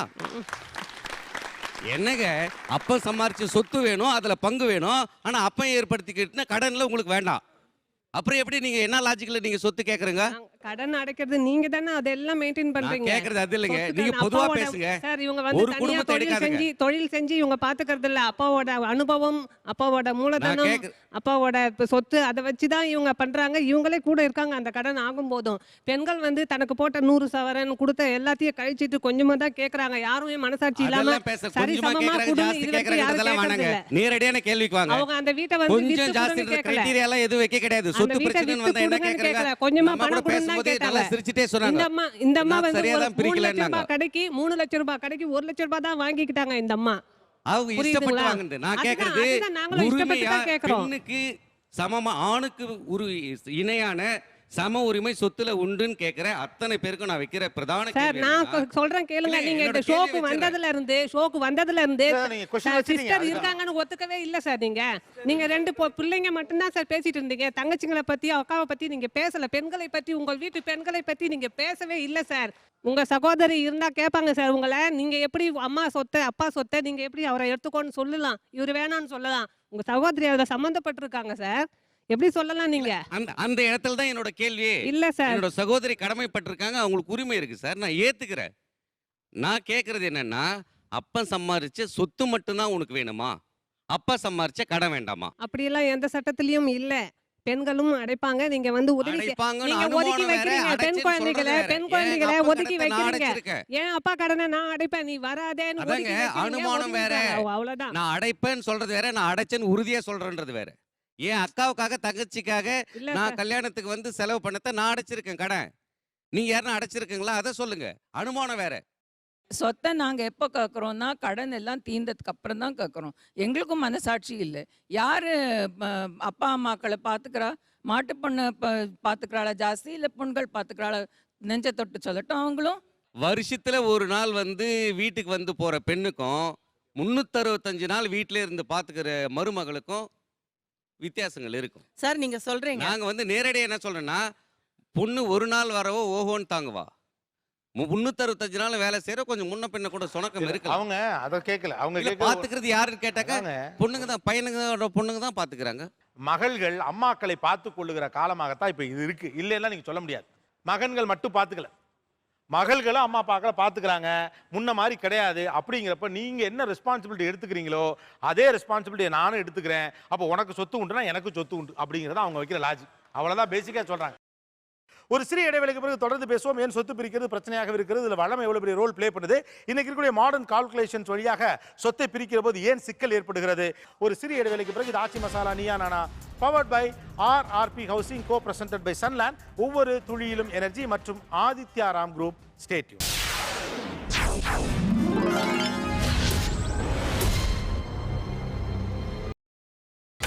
நீங்கள் பார்த்துக் கொண்டிருப்பது உங்கள் விஜய்.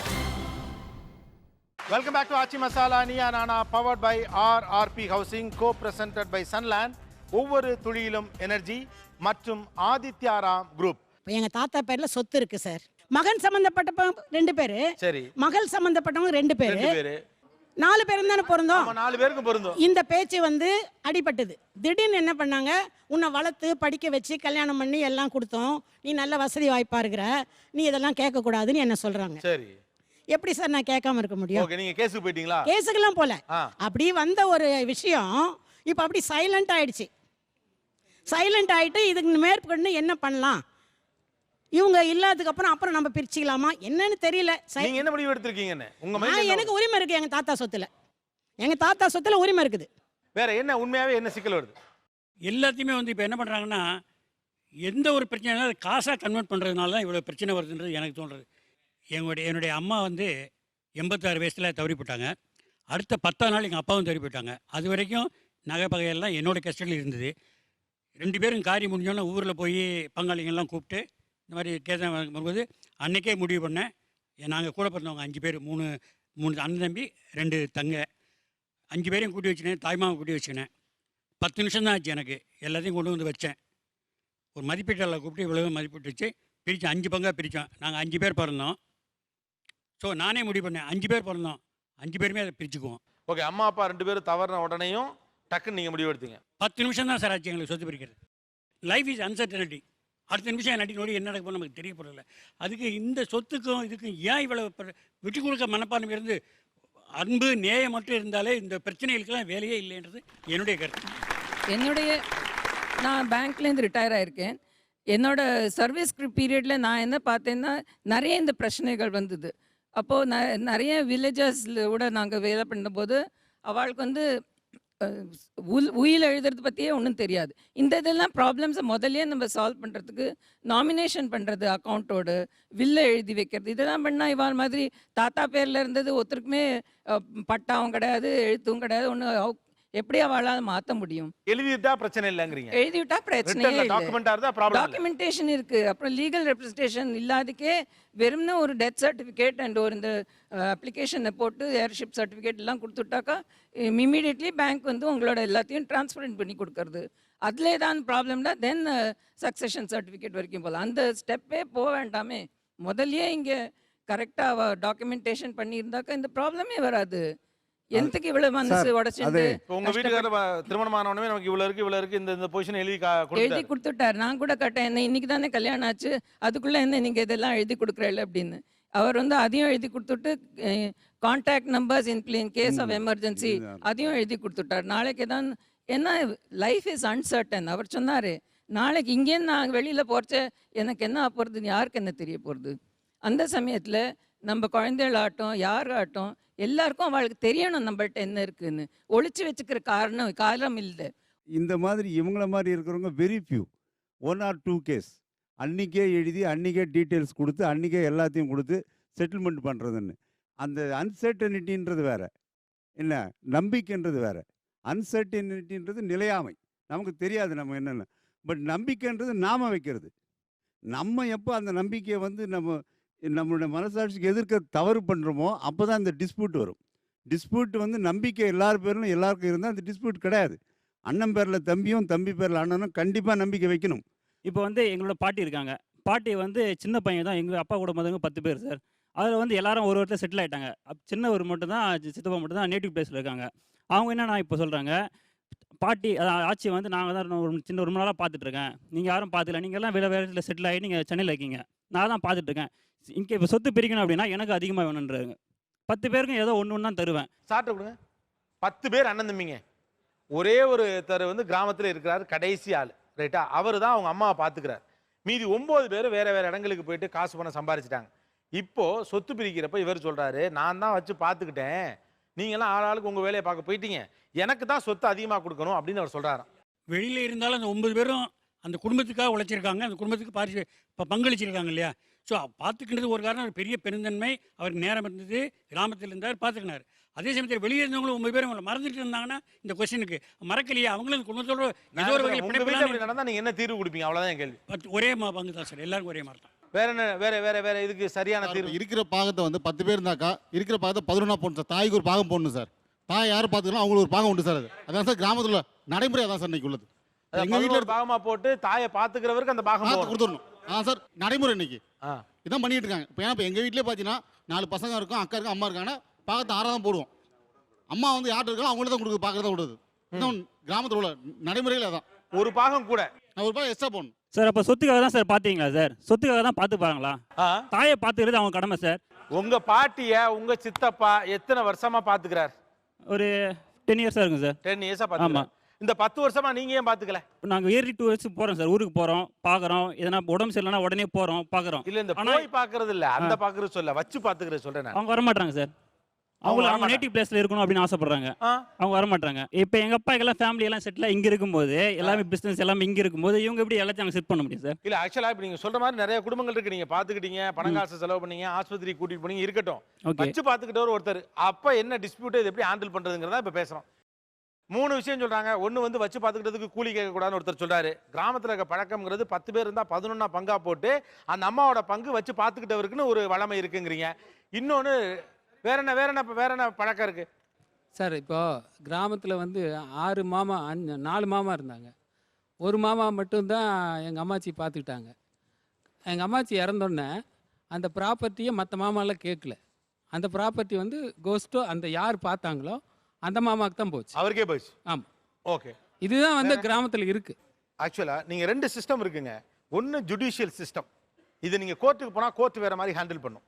ஊர் தன்னுடைய பாரம்பரியத்தில் அது ஹேண்டில் பண்ண கஸ்டமரி பேசிஸில் அதை ஒரு சிஸ்டத்தை கிரியேட் பண்ணி வச்சிருக்கு. உங்கள் ஊரில் என்ன சிஸ்டம்? எக்ஸ்ட்ரா கொடுப்பாங்க சார், கொடுப்பாங்க. பட் அவங்க கேட்கறது கொடுக்க மாட்டாங்க. கேட்கறது கொடுக்க முடியாது, எக்ஸ்ட்ரா கொடுக்கலாம். ஆனால் ரொம்ப கேட்க முடியாது. கேட்கறத கொடுக்க ஒரு பங்கு கொடுக்கலாம், எக்ஸ்ட்ரா கொடுக்கணும். எக்ஸ்ட்ரா ஒரு பங்கு கொடுக்கலாம். ஓகே, வேற என்ன டிஸ்பியூட் வருது?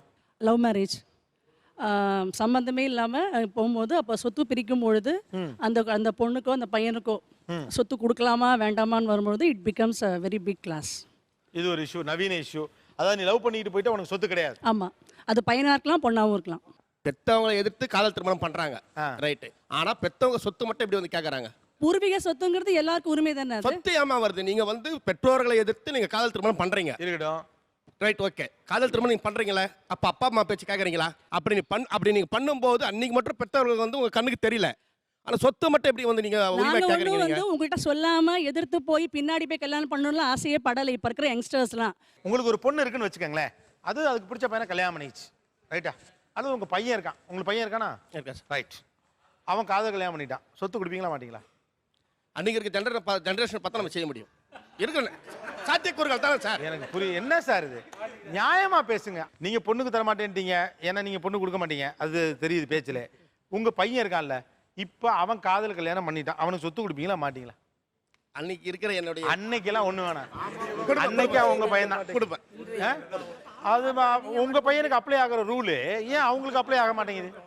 எப்பவுமே சரி, ஒரு குடும்பத்துல பெண்ணு வந்து தவறான ஒரு நபரை தேர்ந்தெடுக்க கூடாதுதான் தாயும் சார், அவங்க தவறுன்னு எப்படி அவர் சொல்றாரு? அந்த ஆளை அவர் பார்த்தே இருக்க மாட்டார். இதை லவ் பண்றேன்னு சொன்னாலே உடனே கொடுக்க மாட்டேன்னு அவங்களா தான் கத்தறதாங்க.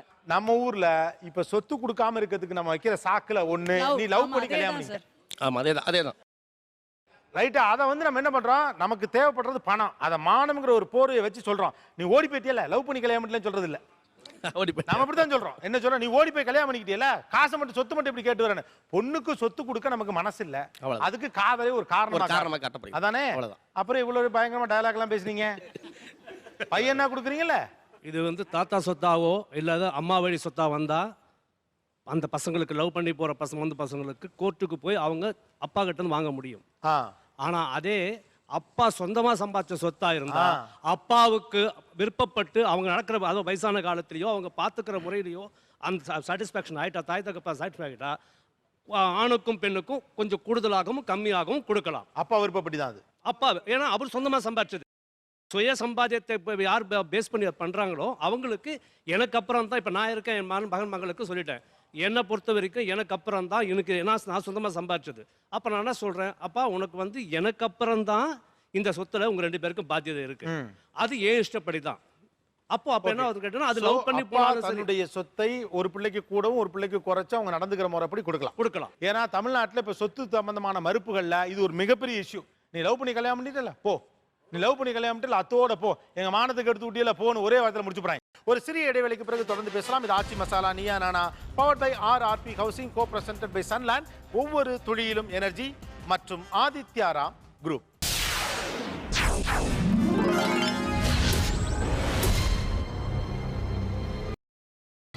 நீங்கள் பார்த்துக் கொண்டிருப்பது உங்கள் Vijay. Welcome back to Aachi Masala Neeya Naana, powered by RRP housing, co presented by Sunland, ஒவ்வொரு துளியிலும் எனர்ஜி மற்றும் ஆதித்யாராம் குரூப். பெரிய டிஸ்பியூட் என்னன்னா சார், படிக்கும்போது ஒரு பையனுக்கு ஒரு டாக்டர் படிச்சு வைக்கிறாங்கன்னு வச்சுக்கோங்களேன், வருஷத்துக்கு 1.5 லட்சம் 2 லட்சம்னு சொல்லி 10 லட்சம் செலவு பண்ணி படிக்க வச்சிடறாங்க. இன்னொரு பையனுக்கு படிப்பு வராமல் இருக்கும். அப்போ அவன் வந்து ஒரு டிப்ளமோவோ அவனால் முடிஞ்ச ஒரு பிஎஸ்சி படிக்கிறான். இந்த மாதிரி படிக்கும்போது கடைசியில் சொத்து பிரிக்கும் போது என்னங்கிறாங்க, பெரியவனுக்கு நீங்க படிக்க வச்சீங்க, எனக்கு வந்து 10 லட்சம் எக்ஸ்ட்ரா வேணும்னு கேக்குறாங்க. அப்ப அந்த படிப்புக்கு அவங்க செலவு பண்ணது எந்த கணக்குல வருது? ஆக்சுவலா இது வளமைக்குள்ள இல்ல, ஏன்னா முன்னால படிப்புலாம் ரொம்ப கிடையாது, இது நம்ம கிராம செட்டப்ல கிடையாது, இது ஒரு நவீன இஷ்யூ தான். ஆனா இதுக்கு ஏதாவது ஒரு தீர்வு தேடலாம். இதுக்கு என்ன சொல்யூஷன்? இப்போ எங்கள் வீட்டில் நாங்கள் 4 பேர் பசங்க இருக்கேன் சார். 4 பேரில் ஒருத்தர் டிகிரி முடிச்சிருக்காரு, 2 பேர் ஐடி தான் முடிச்சிருக்காங்க, நான் பிஹெச்டி முடிச்சு இப்போ யூனிவர்சிட்டியில் ஒர்க் பண்ணிட்டு இருக்கேன். இப்போ சார் வந்தாக்கா எனக்கு கூட சார் நான் வேண்டாம்னு சொல்லுவேன் வீட்டில். ஏன்னா வீட்டில் அவங்க வந்து கிராமத்தில் என்ன மட்டும் படிக்க வச்சிருக்காங்க, பிஹெச்டி படிக்க வச்சிருக்காங்க, எனக்கு நிறைய செலவு பண்ணியிருக்காங்க, எனக்கு கூட சார் வேண்டாம், அது மொத்தம் பிரித்து கொடுத்துருவோம் அப்படிமா. இந்த மாதிரி டெண்டன்ஸ் அப்போ கிராமத்தில் பழகிட்டு இருக்கு சார். இப்போ இல்லைன்னு சொல்லாது, பழகிட்டு இருக்கு, வந்துகிட்டு இருக்கு. எனக்கு எங்கள் வீட்டில் அந்த மாதிரி இருந்துச்சுங்க சார். எங்கள் அண்ணன் மூத்தவர் தான் நல்லா எல்லாம் உழைச்சி சம்பாதிச்சாரு. அவருக்கு 12 ஏக்கர் கொடுத்துட்டான். நானும் எங்கள் அண்ணன் இன்னொருத்தரும் படித்தோம். அதில் எங்களுக்கு 6 ஏக்கர் எங்களுக்கு போதும் அப்படின்னு சொல்லிட்டு நாங்கள் குறைச்சி பிரிச்சுக்கிட்டீங்க. குறைச்சி அவர் படிக்காதவர் கஷ்டப்படுறவர்னு அவர் கொஞ்சம் கூட எங்களை அவர் படிக்க வச்சாரு. எங்கள் அப்பா அம்மாவோட சேர்ந்து உழைச்சி சம்பாதிச்சு எங்களை படிக்க வச்சாரு. அதில் நாங்கள் 2 பேரும் கொஞ்சம் குறைச்சி எடுத்துக்கிட்டோம். அவருக்கு 12 ஏக்கர் கொடுத்துட்டோம். நாங்கள் 2 பேரும் 6 ஏக்கர் கொடுத்துக்கிட்டோம். ஓகே, படிக்க வச்சாரு, அவர் படிக்கல, அதனால அவருக்கு கூட. கீழே கொடுங்க. இல்லை, எங்கள் வீட்டில் இருந்தது. என்னோட சின்ன தங்கச்சி வந்து 10th வரையிலும் தான் படித்தது. அதுக்கு வந்து கல்யாணம் பண்ணுறப்போ எல்லாருமே ஒரு பொசிஷனில் ஒரு கிராஜுவேட்டாக இருக்கீங்க, நீங்கள் மட்டும் தங்கச்சிக்கு மட்டும் கம்மியாக படிச்சிருக்கா. அதனால மாப்பிள்ளை எப்படி பார்க்கலன்னா, தங்கச்சியே சொன்னேன், எனக்கு 10,000 நான் அதிகமாக போட்டால் எந்த மாப்பிள்ளைனாலும் கல்யாணம் பண்ணிட்டு போயிடுறேன். அடை முடிச்சு 10,000 எக்ஸ்ட்ரா தான் போட்டு கல்யாணம் பண்ணிட்டு போச்சு. வேற எப்படி ஹேண்டில் பண்ணுறீங்க? ஏன்னா நிறைய இடத்துல உள்ளதுதான், இப்போ படிப்பு நிறைய செலவாகிறதுனால. சார் படிக்கிறான். இப்போ ஒரு பையன் முதல் பையனை படிக்க வச்சிடுறாங்க, ரெண்டாவது பையனையும் 3வது பையனையும் படிக்க வைக்கிறதுக்கான சூழல் இல்லை. அப்போ இந்த படிச்செல்லாம் முடிச்சு அந்த பையன் வேலைக்கு போயிடுறான். பின்னால் சொத்து, அப்பா இறந்துடுறாங்க, அம்மா இறந்துடுறாங்க, சொத்து பிரிக்கிறாங்க. சொத்து பிரிக்கிறப்ப அந்த முதல் பையன் என்ன பண்ணுறான், அவங்க ஊரில் இருக்கிற ப்ராப்பர்ட்டியில் வீட்டை வந்து அந்த படிக்காத பையனுக்கு எழுதி வைக்கிறான். எழுதி வச்சுட்டு மிச்சம் இருக்கிற ப்ராப்பர்ட்டியை 3 பேர் சேர்ந்து பிரிச்சுக்கிறான். இதான் நடக்குது. ஸோ அப்போ படிக்காதவருக்கு ஹேண்டில் பண்ணுறாங்க. இப்போ படிக்காதவருக்கு, படிப்பு செலவு அதிகம் வைக்காதவருக்கு அல்லது படிப்பு செலவு செஞ்சுக்காதவருக்கு சொத்து கொஞ்சம் கூட இருக்கு நடைமுறையில் ஹேண்டில் பண்ணுறாங்க இப்போ. ஓகே, வேற என்ன டிஸ்பியூட்? சொத்து பிரிக்கும் போது வருகிற சங்கடம் என்ன? எனக்கு சொத்து பிரித்த பிறகு எங்கள் அண்ணன் இப்போ மகனுங்க, அக்கா மகங்க, அக்கா மருமகங்க ஒருத்தர் பழைய மாதிரி ஒரு மரியாதை, ஒரு அன்பு இல்லை சார். எல்லாம் பழைய இது இல்லை. முன்ன வந்து சிரிச்சு பேசி பழகின மாதிரிலாம் இல்லை. எங்கன்னா கல்யாணத்துக்கு போனால் நல்லா இருக்கியா, நீ நல்லா இருக்கியா, அந்த மாதிரி தான் சார் இருக்காங்க. சொத்து பிரிச்சோடனே உறவும் பிரிஞ்சு போச்சுன்னு ஃபீல் பண்ணுறோம். உறவு பிரியல, பிரிஞ்சு பேசிக்கிறோம். ஆனால் பழைய அந்த சிரிப்பு அந்த இதெல்லாம் இல்லை இல்லை சார், அதெல்லாம் கிடையாது. சொத்து பிரிப்பதில் ஏற்படக்கூடிய சங்கடங்களை எப்படி சுமூகமாக தீர்த்துக் கொள்வது? வீட்டுக்கு பெரியவங்களாக இருக்கிறவங்கள முதல்ல ஐடென்டிஃபை பண்ணணும். இப்போது எங்கள் வீட்டு கதையை நான் சொல்கிறேன். சமீபமாக எங்கள் சொத்தை வந்து நாங்கள் பிரித்தோம். நாங்கள் வீட்டில் 3 அக்கா தங்கச்சி இருக்காங்க, 3 அண்ணன் தம்பிங்க, 6 பேர். எங்கள் எல்டர் பிரதர் என்ன பண்ணார், அவர் லீட் பண்ணார். எல்லாரையும் ஒரு ரூமில் கூப்பிட்டாரு. வீட்டில் இருக்க மருமகளெல்லாம் உள்ளே வர வேண்டாம்னு சொல்லிட்டாரு. வீட்டுக்கு வந்த மகளை வர வேண்டாம், நீங்கள் மட்டும் இருங்க. 6 பேர் மட்டும் உட்காந்தோம். அனைவரும் சம பங்கு பிரிக்கணும், எல்லாரும் ஒத்துக்கிறீங்களான்னு கேட்டார். ஒத்துக்கிறோன்னு சொன்னோம்.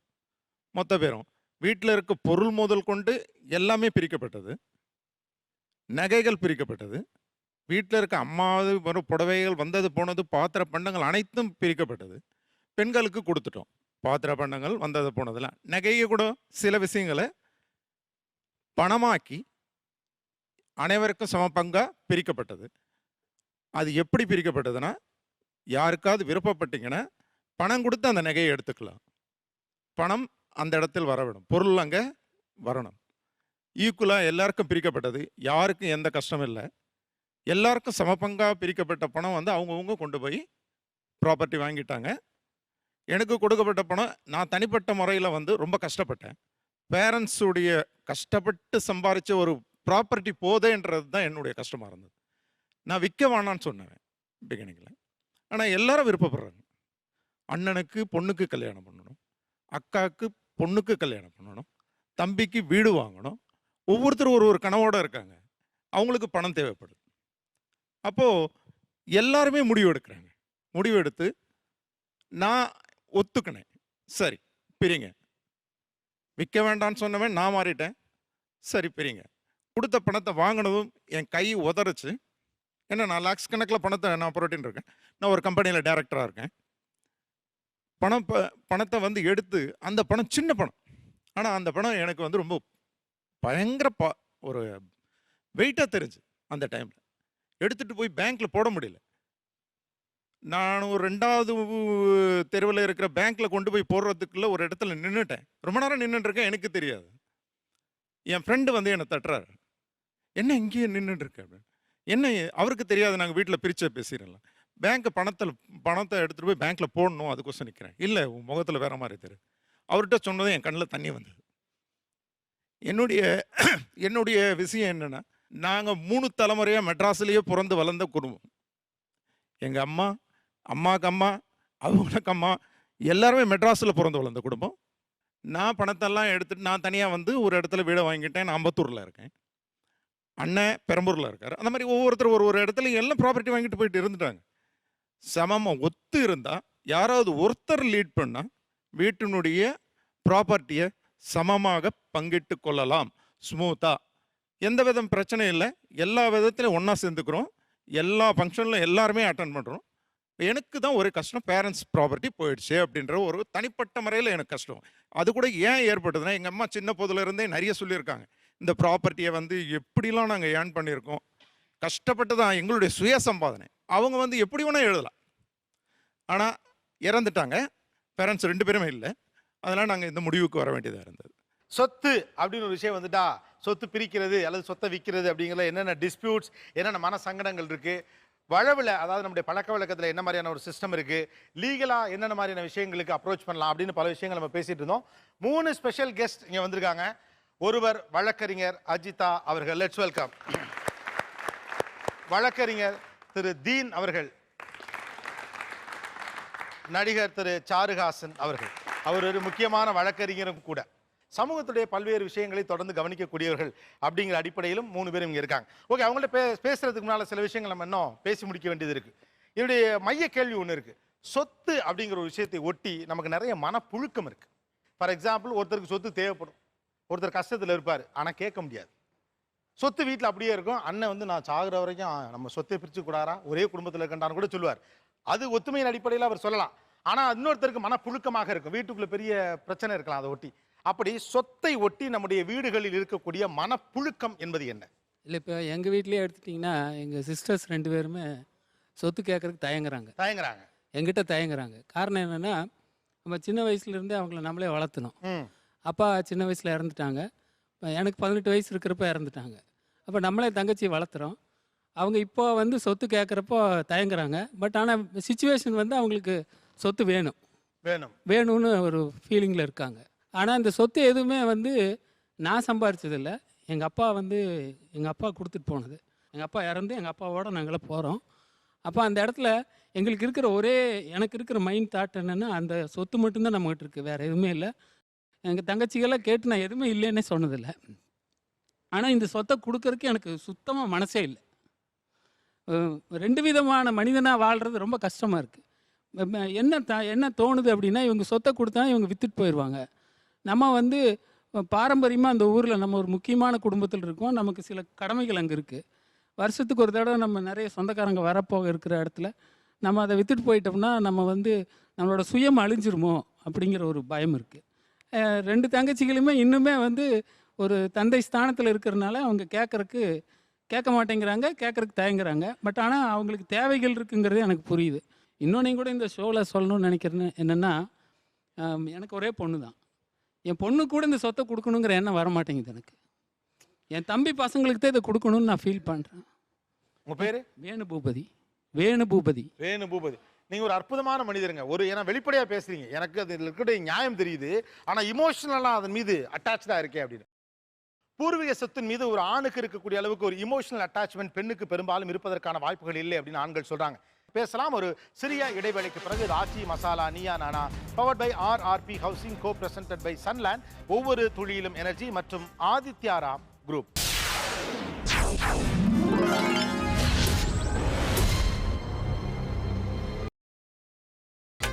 நீங்கள் பார்த்துக் கொண்டிருப்பது உங்கள் Vijay. Welcome back to Aachi Masala Neeya Naana powered by RRP housing, co presented by Sunland, ஒவ்வொரு துளியிலும் எனர்ஜி மற்றும் ஆதித்யாராம் குரூப். உங்ககிட்ட நான் ஒரு கேள்வி கேட்குறேன். இது ஆன்டி விமன் கிடையாது, பெண்களுக்கு எதிரான கேள்வி கிடையாது. ஒரு பூர்வீக சொத்தின் மீது, தந்தையின் சொத்தின் மீது அல்லது பாட்டனின் சொத்தின் மீது ஒரு ஆணுக்கு இருக்கக்கூடிய அளவுக்கு அந்த இமோஷனல் பாண்ட் ஒரு பெண்ணுக்கும் இருக்குன்னு நினைக்கிறீங்களா? இல்லை சார், அது இருக்கிறதுக்கு வாய்ப்பே இல்லைங்க சார். அப்போ ஆணுக்கு அதாவது வாய்ப்பு இல்லாத காரணம் வந்து நான் வேறு எதுவும் நினைக்கல. அந்த பெண் வந்து தன்னை வந்து வேறு இடத்துல மாறி போயிடுறா. அவளோட கடமைகள் வேறு, அவளோட சிச்சுவேஷன் வேறு, அவள் வாழ்க்கை முறையே வேறு. அந்த பொண்ணை நம்ம இன்னொரு இடத்துக்கு அனுப்பிட்டோம். அவங்க வந்து அங்கே செட் ஆகிட்டாங்க. அவங்களுக்கு இந்த விழுமியங்கள் இருக்குமான்னு எனக்கு சந்தேகமாக தான் இருக்குது. இதோட ஆழம் புரியாது என்னென்னு. இப்போ ஒரே ஒரு உதாரணம் சொல்கிறேன். எங்கள் தாத்தா வந்து என்னுடைய கேள்விமே தான், சொத்துல அவங்களுக்கு பங்கு இருக்குது, அதுக்கான ரைட்ஸ் இருக்குது, உரிமை இருக்குது. ஆனால் அதுக்கு அதே அளவுக்கு அவங்களுக்கு அந்த சொத்து மேலே பாண்டிங் இருக்கா? இமோஷனல் பாண்டிங் இருக்காது சார். இருக்காது. அது இருக்காதனால தான் என்னால் கொடுக்க முடியலன்னு நான் ஃபீல் பண்ணுறேன். உங்களுக்கு சொத்து மீது அதிகாரம் இருக்குது, உரிமை இருக்குது. ஆனால் ஒரு ஆணுக்கு இருக்கிற மாதிரி இமோஷனல் பாண்டிங் அந்த சொத்து மேலே, பூர்வீக சொத்தின் மீதான ஒரு உணர்வுபூர்வமான இணக்கம், ஒரு ஃபீல் ஒரு பெண்ணுக்கும் இருக்காது அப்படிங்கிறாரு. கண்டிப்பாக இருக்குது. என்னென்னா, நான் வந்து இத்தனை பேரம்பேத்தி எடுத்து எவ்வளோ என் குழந்தைங்களோட பேரம்பேத்திங்களோடலாம் வீட்டுக்கு போகும்போதெல்லாம் அந்த வீட்டில் எங்கள் அண்ணா இருக்கணும், எங்கள் அம்மா அப்பா ஞாபகமாக எங்கள் அண்ணா அதில் வாழ்ந்துட்டு இருக்கணும், நம்ம போகணும், அந்த வீட்டுக்கு வரணும், அது விற்று பிரிக்கக்கூடாதுன்ற எண்ணம் கண்டிப்பாக எனக்கு இருக்குது. ஓகே, சிம்பிள்ங்க. பூர்வீக சொத்தை ஈஸியாக விற்கிறது ஆனா பெண்ணா அப்படி வச்சுருங்க. எப்பயுமே பெண்கள் சொல்ல மாட்டாங்க, பெண்கள் வித்தரலான்னு சொல்லவே மாட்டாங்க. பூர்வீக சொத்தின் மீது ஒரு ஆணுக்கு எமோஷனல் கனெக்ட் அதிகமாக, பெண்ணுக்கு அதிகமாக? ஆண்களுக்கு தான் அதிகமாக இருக்குதுன்னு நான் நினைக்கிறேன். என்னுடைய எக்ஸாம்பிளே அப்படி தான் தோணுது. மற்ற வீட்டுக்கு வாழப்போன பெண்கள் உடனே அதை பணமாக்கி பார்த்தணுன்ற எண்ணம் வந்து அவங்களுக்கு வேறு வழியில் ப்ரெஷர் கிடைக்குதுன்னு நான் நினைக்கிறேன். சொத்தை ஒட்டி நம்முடைய வீடுகளுக்குள்ள இருக்கும் மனப்புழுக்கம். இந்த சொத்தில் என்ன நடக்குதுன்னா, ஒரு பெத்தவங்க அவங்களோட ஒரு 45-50 வயசை தாண்டும் போது நம்ம இன்னொரு 20 வருஷமோ 30 வருஷமோ தான் இருக்க போகிறோம். அந்த டைமில் அவங்களுக்கு இருக்கிற மனப்புழுக்கம் ரொம்ப ரொம்ப ஜாஸ்தி சார். ஏன்னா அவங்க வந்து என்ன யோசிக்கிறாங்கன்னா, நாளைக்கு நம்ம பசங்க அடிச்சுக்குவாங்களோ, ஒன்றா இருப்பாங்களா மாட்டாங்களா, நம்ம இருந்தால் நம்ம சொல்லுவோம் கேட்போம் அப்படிங்கிற மனக்குழுக்கத்திலே. இப்போ வந்து நீட்டாக பார்க்கலாம் சார். இப்போ எப்படின்னா, நானே எங்கள் வீட்டில் பார்க்குறேன். எங்கள் வீட்டில் எங்கள் அம்மா வந்து ரொம்ப நல்லா தான் இருந்தாங்க. இப்போ அந்த வீடு கட்டினதுக்கப்புறம் அம்மா கிட்ட ஒரு சின்ன ஒரு கவலை தெரியுது. அது எங்கள் அம்மாவோட புத்திசாலித்தனம் என்னன்னா, வீடு கட்டும்போது மாடி வீடு, ஆனால் ஒரே கிச்சன் வச்சு கட்டினாங்க. ஸ்டெப்ஸை வந்து வெளியே வச்சா எங்கே பிரிச்சுருவாங்களோன்னு ஹால்லேருந்து வச்சு கட்டினாங்க. மேலே 2 பெட்ரூம், கீழே ஒரு பெட்ரூம், கிச்சன் வந்து கீழே மட்டும்தான் இருக்கும். சாப்பிட்ணுன்னா டைனிங் ரூம் கீழே மட்டும்தான் இருக்கும். அத்தனை பேர் அகெயின்ஸ்ட்டு என்னென்னமோ சொல்லி பார்த்தாங்க. எலக்ட்ரிக் பில்லில் வந்து உங்களுக்கு காசு கிடைக்காதுங்க, தண்ணி கனெக்ஷன் ஒன்று தான் கிடைக்கும், வீட்டை வந்து 2ஆ பிரிங்கன்னு கட்டும்போதுல இருந்து அம்மாவுக்கு ப்ரெஷர். அம்மா பிடிவாதமாக இருந்தாங்க. வேண்டாம், என் பசங்க கடைசி வரைக்கும் சேர்ந்து தான் இருக்கணும், என்னால் முடிஞ்ச ஒரு சின்ன ட்ரிக்கை நான் இங்கே வச்சுட்டு போகிறேன் அப்படின்னு சொன்னாங்க. அது எங்கள் அம்மாவை எப்படி பாராட்டுறதுன்னு தெரியலனா, ஆனால் இன்னமும் என்னதான் பண்ணினாலும் ஒரு சின்ன ஒரு மன தயக்கம் இருந்துகிட்டே இருக்குது. ரொம்ப நுணுக்குவாங்க. நீங்கள் ரொம்ப யதார்த்தமான ரொம்ப அழுத்தமான மன உணர்வு பதிவு பண்ணியிருக்கீங்க. ஏன்னா ஒரு அம்மாவுக்கு இது இருக்கும். சொத்தை வச்சே நம்ம பிள்ளைங்க நாளைக்கு சேராமல் போயிடுமோ, விட்டுருவானுங்களோ ஒருத்தனுங்கிற புழுக்கம் ஒரு அம்மாவுக்கு இருக்கும். சூப்பர். சொத்தை ஒட்டி வேற என்ன மனப்புழு? திருப்பத்தூரில் டவுனில் ஒரு கடை இருக்குங்க. கடை வந்து நல்ல மெயின் ஏரியாவில் இருக்குது. கடை வந்து நான் படித்து கவர்மெண்ட் ஜாபில் நானும் ஜாபில் இருக்கேன், என் ஒய்ஃபும் ஜாபில் இருக்குது. அதனால் தம்பி ப்ரைவேட்டில் ஒர்க் பண்ணிகிட்ருக்கான். ப்ரைவேட்டில் ஒர்க் பண்ணுறதுனால தம்பி கொடுக்குறதா, இல்லை கடையை முதல்லேருந்து ஆரம்ப காலகட்டத்திலேருந்து கடையை நான் ஜாபுக்கு போகிறதுக்கு முன்னேருந்து கடை வாங்கின நாள்லேருந்து கடையை மெயின்டைன் பண்ணிட்டு அதுக்காக கஷ்டப்பட்டது நான், எனக்கு கொடுக்குறதா அப்படின்றதுல எங்கள் அப்பா அம்மா படுற கஷ்டம் வந்து முடிவே எடுக்க முடியாது, இன்னும் அப்படியே இருக்குது. அது என்ன தீர்வுன்றதை வந்து அப்பா அம்மா என்ன சொன்னாலும் சரி, இல்லை நானாக முன் வந்து என் தம்பி கவர்மெண்ட் ஜாபில் இல்லாமல் இருக்கான், அவ்வளோ அஷூரன்ஸ் இல்லாத ஒரு லைஃபு, ஸோ அவனுக்கு கொடுத்தாலே எனக்கு பிரச்சனை இல்லை, தம்பி எடுத்துக்கிட்டோம். உங்கள் மனசு என்ன ஒரு முடிவு? என் தம்பிக்கு தேவைன்ட்டு அவன் நினச்சான்னா அவன் எடுத்துட்டான். ஆனால் எனக்குன்னு ஒரு தனி ஐடென்டிட்டி என்னென்னா, நான் வந்து சின்ஸ் 1992 இருந்து அந்த கடைக்காக ஒர்க் பண்ணுவேன். அந்த கடையிலே தான் இருந்தவன். நான் படித்ததுமே கூட நான் பார்ட் டைமாக பிஸ்னஸ் பண்ணியிருந்து நான் பார்ட் டைமாக தான் படித்தேன், பார்ட் டைமாக தான் டிகிரி முடித்தேன், பார்ட் டைமாக தான் பிஎட் பண்ணேன். அதுக்கப்புறம் தான் நான் ஜாபுக்கு வந்தேன். எனக்குன்னு பார்த்தீங்கன்னாக்கா என்னோட ஒரு தனி ஐடென்டிட்டியாக அந்த சொத்து தெரியுது. இப்போ எனக்கு அந்த சொத்தோட வேல்யூன்றதை விட என்னோட ஐடென்டிட்டி அப்படி தான் நான் அதை பார்க்குறேன். எங்கள் அப்பா அம்மாவுக்கான சிரமம் என்னென்னா, ஜாபில் இல்லாதனால தம்பி கொடுக்குறதா, இல்லை சொத்துக்காக இவன் உழைச்சோன்றதுக்காக இவனு கொடுக்குறதான்ற ஒரு அண்ணனுக்கும் சரி எனக்காக இருந்தாலும் சரி, இந்த சொத்தால் மிஸ் அண்டர்ஸ்டாண்டிங் வரக்கூடாதுன்னா அதை வந்து காமனாக நீங்கள் யாருக்காவது தேர்ட் பர்சனுக்கு சேல் பண்ணுங்களா இல்லை அவனுக்கு சேல் பண்ணுங்களா, பட் எங்களுக்குள்ள அந்த கிளாஷை கொடுக்காதீங்க அப்படின்றது தான் நான் என்னோட இது. இதில் ஒளிவு மறைவே வேண்டாம். என் தம்பிக்கு அவனுக்கு அது சொத்து வேணும்னு தோணுச்சுனாக்கா let them take. இல்லை எனக்கு வேண்டாம். ஏன்னா அந்த ஒரு ரீசனால் குடும்பத்துக்குள்ளே கண்டிப்பாக ஒரு ப்ராப்ளம் இருக்கும். இப்போ அவன் வந்து இண்டிவிஜுவலாக அவன் எனக்கு சொல்லிட்டான், ஆனால் கூட இருக்க 2 அக்கா தங்கச்சிங்க இருக்காங்க, அவங்களுக்கு அந்த இதில் வந்து அமௌண்ட் போய் சேரணும் அப்படின்ற மாதிரி இருக்காங்க. ஸோ இதில் யாருக்காவது ஒருத்தர் விட்டு கொடுக்குற மாதிரி இருந்தால் அவங்களோட உறவு அறுப்படுன்றது தான் என்னோட இது. 92லேருந்து அந்த கடையை உருவாக்கின காலகட்டத்திலேருந்து அதை ஆளாக்கியிருக்காரு. அது ஒரு சின்ன இமோஷனல் பாண்ட் இருக்குது, நான் உருவாக்குனது அப்படின்னு. என்னுடைய அடையாளம்னு அதை நான் பார்க்குறேன், மோதன சொத்து அப்படின்னு சொல்கிறார். அது உங்கள் அண்ணனுக்கு கொடுத்துடலாமா? தாராளமாக கொடுக்கலாம். இது நான் எங்கள் பேரண்ட்ஸ் கிட்டே சொல்லியிருக்கேன், அவன் எதற்காகவும் சொல்லியிருக்கேன். வாங்கிக்கிறீங்களா? என் தம்பி மனப்பூர்வமாக கொடுத்தாக்க நான் எடுத்துக்கிறேன். இல்லை மனப்பூர்வமாக அண்ணனுக்கே கொடுத்துடலாம், மனப்பூர்வமாக கொடுத்துடலாம். நன்றி, வேற வார்த்தை இல்லை சொல்கிறதுக்கு. ஏன்னா என்னோட தனி அடையாளம் அது. நான் அதுக்காக பார்த்தீங்கன்னாக்கா நைட்டு 11 to 12 o'clock வரையிலும் கூட நான் அதுக்காக ஒர்க் பண்ணியிருக்கேன். ஒரு நாள் 2 நாள் கஷ்டம் இல்லை. ஓகே, அவர் மனமும் வந்து உங்களுக்கு கொடுக்குறேன்னு சொல்கிறாரு. ஆனால் பேரலாக நீங்கள் ஒரு நிலையான வருமானத்தில் இருக்கீங்க, உங்கள் மனைவியும் ஒரு சேம் ப்ரொஃபஷனில் இருக்காங்க, ஒரு 70 லட்ச ரூபாய்க்கு சொந்தமாக வீடு கட்டக்கூடிய அளவுக்கு உங்களுக்கான பொருளாதாரம் இருக்குது. ஒரு அன்சர்டன் லைஃப், ஒரு ப்ரைவேட் ஜாபில் இருக்கிறாரு, உங்கள் அளவுக்கு அவர் பொருளாதாரத்தில் இல்லை. அவருக்கு அடிஷ்னலாக நீங்கள் என்ன கொடுக்கணும்னு நினைக்கிறீங்க? நான் முதல்ல சொன்னேன், என்னோட 2 அடுக்கு வீடு, என்னோட அப்பா கட்டி வச்சிருக்கிற வீட்டில் ஒரு பொருளும் எனக்கு வேண்டாம். அதே மாதிரி வீட்டிலேருந்து சொத்து, அந்த பாத்திரங்க நகைங்க இதெல்லாம் பிரிச்சுங்க பாருங்கள். அதை வந்து எங்கள் தம்பி நானும் பேசும்போது ஓப்பனாகவே சொல்லிட்டோம், நகைங்களை பொறுத்தவரையிலையும் அக்கா தங்கச்சிங்களுக்கு எல்லாருக்கும் கொடுத்துருங்க. 2 அக்கா அவங்க இருக்காங்க, ஒரு தங்கச்சி இருக்காங்க, அவங்களுக்கு கொடுத்துருங்க, அதெல்லாம் வேண்டாம். வீடு தம்பி கொடுத்துருங்க. இதை என்னைக்கு சொன்னேன்னா, அது நான் எந்த தருணத்தில் இதை சொன்னன்றது மிக முக்கியமான விஷயம்.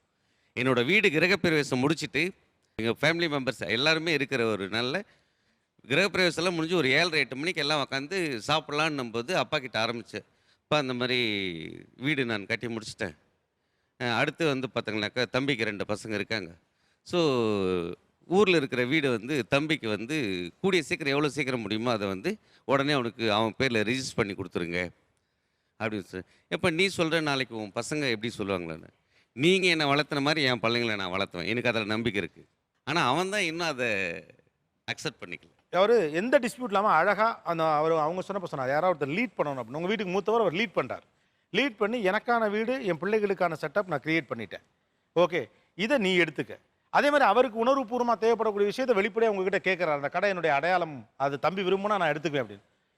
நீங்கள் வெளிப்படையாக சரிண்ணே நான் எடுத்துக்கிறேன் அப்படின்னு நீங்கள் சொல்ல மாட்டேங்கிறீங்க. இல்லை, ஆக்சுவலாக நான் வந்து அதை எடுத்துக்கிறேன்னு சொல்றதை விட என்கிட்ட பிரிஞ்சிடாது அப்படின்ற மாதிரி தான் என்னோட ஃபீல். நான் அந்த வீடு என் பேரில் ரெஜிஸ்டர் அப்படின்னா ஒன்ஸ் அது என்னோட தான். அதுக்கப்புறம் நீ எனக்கு விட்டு கொடுத்தையோ இல்லை நீ எழுதி கொடுத்தன்றதெல்லாம் அது செகண்டரி. பட் அதை பொறுத்தவரை என்னோட தனிப்பட்ட ப்ராப்பர்ட்டி ஆகிடுது. நீ எனக்கு எழுதி கொடுக்கணுன்றதில்ல, நமக்குள்ள மிஸ் அண்டர்ஸ்டாண்டிங் இல்லைன்றப்போ பசங்க நீ சொல்கிற மாதிரி தான் என் பசங்களையும் நான் வளர்க்க போகிறேன். ஸோ அவங்களும் அந்த சொத்துக்காக அடிச்சுக்க போகிறதில்ல. அந்த பார்ட்டிஷன் வாண்டாம், அந்த எழுதி கொடுக்கறது வாண்டாம் அப்படின்றது தான் என்னோட இது. நீ ஏன் அதை எழுதி கொடுக்கணும் அப்படி, அப்போ பின்னாடி உன் மனநிலை மாறுமா? மாறாதில்ல. அப்படி இருக்கப்ப நீ ஏன் வந்து எழுதி கொடுக்குறேன் அப்படின்னு சொல்கிறேன். நான் கொடுத்துட்டா ஆக்சுவலாக வாக்கு மாறாதுல்ல. வாக்கு மாறாதில்ல, அப்போ ஏன் எழுதி கொடுக்கணும், ரெஜிஸ்டர் பண்ணணும் அப்படின்ற மாதிரி இருக்குங்க. நான் மனம் வந்து கொடுக்குறேன் அப்படின்னு அதெல்லாம் வாண்டவே வேண்டாம். இல்லை, இதில் வாக்கு மாறுறதுக்கெல்லாம் சொல்ல, என் தம்பிக்கு அது போய் சேர்ந்துடுச்சு, முழுமையாக சேர்ந்துடுச்சு அப்படின்னா அதை எனக்கு ஒரு ஆனந்தம், அவ்வளோதான், சிம்பிள். இதில் வந்து நாளைக்கு நான் வாக்கு மாறுறேன்னா வாக்கு மாறலையா இதெல்லாம் ஆர்குமெண்ட் இல்லை. அவனுக்கு போய் சேர வேண்டியது முழுமையாக சேரணும். அது எல்லாம் நல்லா இருக்கும்போதே செஞ்சுக்குங்க. அப்பா அம்மா நல்லா இருக்காங்க, அவங்க நல்லா இருக்கும்போது நான் நல்லா இருக்கேன், என் ஒய்ஃப் நல்லா இருக்காங்க, நாங்கள் திடகாத்திரமாக ஒரு முடிவு எடுத்திருக்கோம், அந்த முடிவை நீ ஏற்றுக்கோ. இப்போ நான் என்னன்றேன், அந்த சொத்தை வந்து வீட்டை வந்து முழுமையாக உன்னோட பேரில் நீ மாற்றிக்கோ. இதுக்கு ஏன் நம்மளோட வாக்கே பெருசானாக்கா, ஒரு நாளைக்கு ஒரு இஷ்யூன்னு ஆகுதோ, நான் இருக்கும்போது ஆகுதோ இல்லையோ, என் பிள்ளைங்களை வந்து நான் வளர்த்துறேன், நாளைக்கு சப்போஸ் அவங்களுக்குள்ள எதனா ஒரு மிஸ் அண்டர்ஸ்டாண்டிங் ஆச்சுன்னா அன்னைக்கு வந்து எங்கள் அப்பன் சும்மா கொடுத்துட்டு போன தானே கொடுறான்ட்டு கேட்டேன்னா. எவ்வளோ டிஸ்பியூட்ஸ், எவ்வளோ இஷ்யூஸ்லாம் இருந்தாலுமே கூட நம்மளோட ஒரு பெரிய ஸ்பெஷாலிட்டி இருக்குது நம்ம குடும்பங்களில். இந்த அன்பின் பார்ப்பட்டும் உறவின் பார்ப்பட்டும் தான் எல்லாமே நடக்குது. இந்த நம்ம ஷோவில் மோகன் வருவார், சில விஷயங்கள்லாம் ரொம்ப நுணுக்கமாக சொல்லுவார். அவர் ஒரு தடவை சொன்னார், டிராவிடியன் கிங்ஷிப் அப்படின்னு சொன்னார். இங்கே நம்மக்கிட்ட இதுதான் அந்த டிராவிடியன் கிங்ஷிப். நீ எடுத்துக்கிட்டா, அண்ணன் எடுத்துக்கிட்டோம், இல்லை நான் எடுத்துக்கிட்டேன், உறவு தான் முக்கியம் நினைக்கிறேன். ஆக்சுவலாக நீங்கள் சூப்பராக இருவீங்க பாஸ், ரெண்டு பேருமே, வாழ்த்துக்கள். இந்த மனநிலை இருக்கிறது பெரிய விஷயம். ஃபைனலாக ரெண்டு பேருக்கும் சந்தோஷம் இருக்கும். பேசுவோம் ஒரு சிறிய இடைவேளைக்கு பிறகு. இது ஆச்சி Masala Neeya Naana, powered by RRP housing, co presented by Sunland, ஒவ்வொரு துளியிலும் எனர்ஜி மற்றும் ஆதித்யாராம் குரூப்.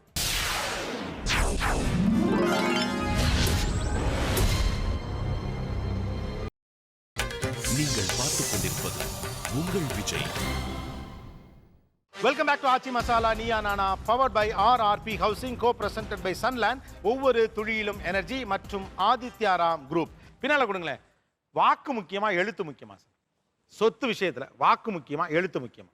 எழுத்து முக்கியன்றது சட்டப்பூர்வமாக நம்ம ஏற்றுக்க வேண்டிய விஷயம். இவங்கள்ட்ட கொடுங்க, இவங்கள்ட்ட கொடுங்க. நீங்களே சொல்லுங்க, வாக்கு முக்கியமா எழுத்து முக்கியமா சொத்து விஷயம்? எழுத்து தாங்க. எழுத்தா முக்கியம். ஆமாம். ஓகே. ஏன்னா அந்த கோவில் சொத்துலாம் இருக்குது பார்த்தீங்களா, அப்போ வாக்கு கோவிலுக்குன்னு சொல்ல மாட்டாங்க. நிலா இருக்கும் வரை, வானம் இருக்கும் வரை, சூரியன் இருக்கும் வரை இந்த சொத்து கோவிலுக்கு அப்படின்னு எழுதி தான் வைப்பாங்க மன்னர் காலத்திலேயே. அந்த இதெல்லாம் இன்னமும் இருக்குது, அந்த சொத்தெல்லாம் கோவிலுக்கு இருக்குது. அதனால தான் எழுத்து தான் முக்கியம். பக்கத்தில் வாக்கு முக்கியமா எழுத்து முக்கியமா? எழுத்து. எழுத்து முக்கியம். ஓகே, இவங்கள்ட்ட கொடுங்க. இன்னைக்கு எங்களுடைய சுச்சுவேஷன் வந்து எங்கள் வீட்டுக்காரர் பேரில் ஒரு வரி எழுதாத போது தான் சார் எனக்கு இந்த சொத்துடைய இதுவே இல்லாத போயிடுச்சு. உங்களுக்கு தான் நான் எங்கேயும் கொடுக்கல, எனக்கு உனக்கு தான் தரேன்டா, நம்புடான்னு சொன்னார். ஆனால் இன்றைக்கி நான் எங்கேயும் எழுதியிருக்கேன், காட்டுக்கு பார்க்கலாம். இன்றைக்கி எழுத்து தான் சார் முக்கியம். ஆனால் இன்றைக்கி நான் 3 குழந்தைங்கள வச்சுக்கிட்டு நான் ரொம்ப கஷ்டப்படுறேன் சார். எல்லா சொத்தும் 6 ஏக்கரையும் விட்டுட்டு இன்றைக்கி நான் ரொம்ப கஷ்டப்பட்டு ஒரு கம்பெனியில் 5000 ரூபாய் சம்பளத்தில் வச்சு என் குழந்தைங்கள காப்பாற்றுறேன். இது எங்கள் வீட்டுக்கார் கஷ்டப்பட்டு வாங்கினார். ஆனால் எங்கள் வீட்டுக்கார் டேலண்ட் இல்லை. கடைசியில் எங்கள் மாமியார் வீட்டில் வாங்கி கொடுத்தாங்கன்னு அங்கேருந்து கோர்ட்டுக்கு போனோம். எங்கள்கிட்ட எந்த அத்தாசும் இல்லை, எதுவுமே இல்லாத போயிடுவே. இப்போ எங்களை அப்படியே அவங்க பக்கம் தீர்ப்பாயிடுச்சு. ஆனால் இன்றைக்கி எழுத்து தான் சார் முக்கியம். எழுத்து இல்லாத போது தான் சார் இன்றைக்கி எங்களுக்கு எதுவுமே இல்லாத நாங்கள் நின்றுட்டோம். இன்றைக்கி கையை உழைச்சி சாப்பிட்றோம். எங்கள் வீட்டுக்கார் ஆண்டிக்கிறார், சம்பாரித்து சாப்பிட கூட எங்களுக்கு வழி இல்லை. இன்றைக்கி அந்த கஷ்டத்தில் நாங்கள் இருக்கோம். ஆனால் நம்பினார், சொன்னாருன்னு. ஆனால் இன்றைக்கி தரல, எங்களுக்கு ஏமாற்றிட்டார். ஆக்சுவலாக இந்த எழுத்து, எழுத்து ஏன்னா நாளைக்கு கிளைம் பண்ணுறதுக்கு, நாளைக்கு பிரச்சனை வந்தால் சரி கட்டுறதுக்கு, லீகலி எல்லாம் சரி. ஆனால் இதையும் தாண்டி எழுத்தை விட வாக்கு தான் சொத்தில் முக்கியங்கிறவங்க யார்? வாக்கு தான் சொத்தில் முக்கியம் நினைக்கிறவங்க யார்? ஏன்? இப்போ எழுத்து வாக்கு தான் சார் அந்த இடத்துல. ஏன் அந்த இடத்து மேலே அவ்வளோ ஒரு ஆழமாக நான் பேசுனது காரணமே இந்த 3 தலைமுறைக்கு முன்னால் இந்த சொத்து வந்து வேற ஒருத்தர் கைக்கு போயிடுச்சு. அப்போது கிராமத்தில் என்ன வளமை இருக்குன்னா, ஒத்தினா பணம் கொடுத்துட்டு நீங்கள் எப்போ வேணால் தந்துடணும். கரையம் கொடுத்துட்டிங்கன்னா அது வந்து உங்களுக்கு இல்லை, அது அவங்களுக்கு தான். நம்பிக்கை கரையான்னு ஒன்று இருக்குது. என்னைக்காவது வந்து அவங்களோ அல்லது அவங்களோட தலைமுறையில் யாராவது ஒருத்தர் வந்து அந்த சொத்தை திருப்பி கேட்டால் தரணுங்கிறது தான் அந்த நம்பிக்கை கரையாங்கிறது. அந்த மாதிரி ஒரு தலைமுறை முடிஞ்சு போய் எங்கள் அப்பா போய் அந்த சொத்தை வாங்கினாங்க. அப்போது அந்த இடத்துல வந்து அந்த அம்மா வந்து வாங்கினது ஒரு லேடி. அந்த அம்மா வந்து ஒரு கால் வாக்கு தவறி இருந்தாங்கன்னு வச்சுங்க, இந்த ஷோக்கே நான் வந்திருக்க வேண்டியதில்லை. அந்த கொடுத்துட்டாங்க.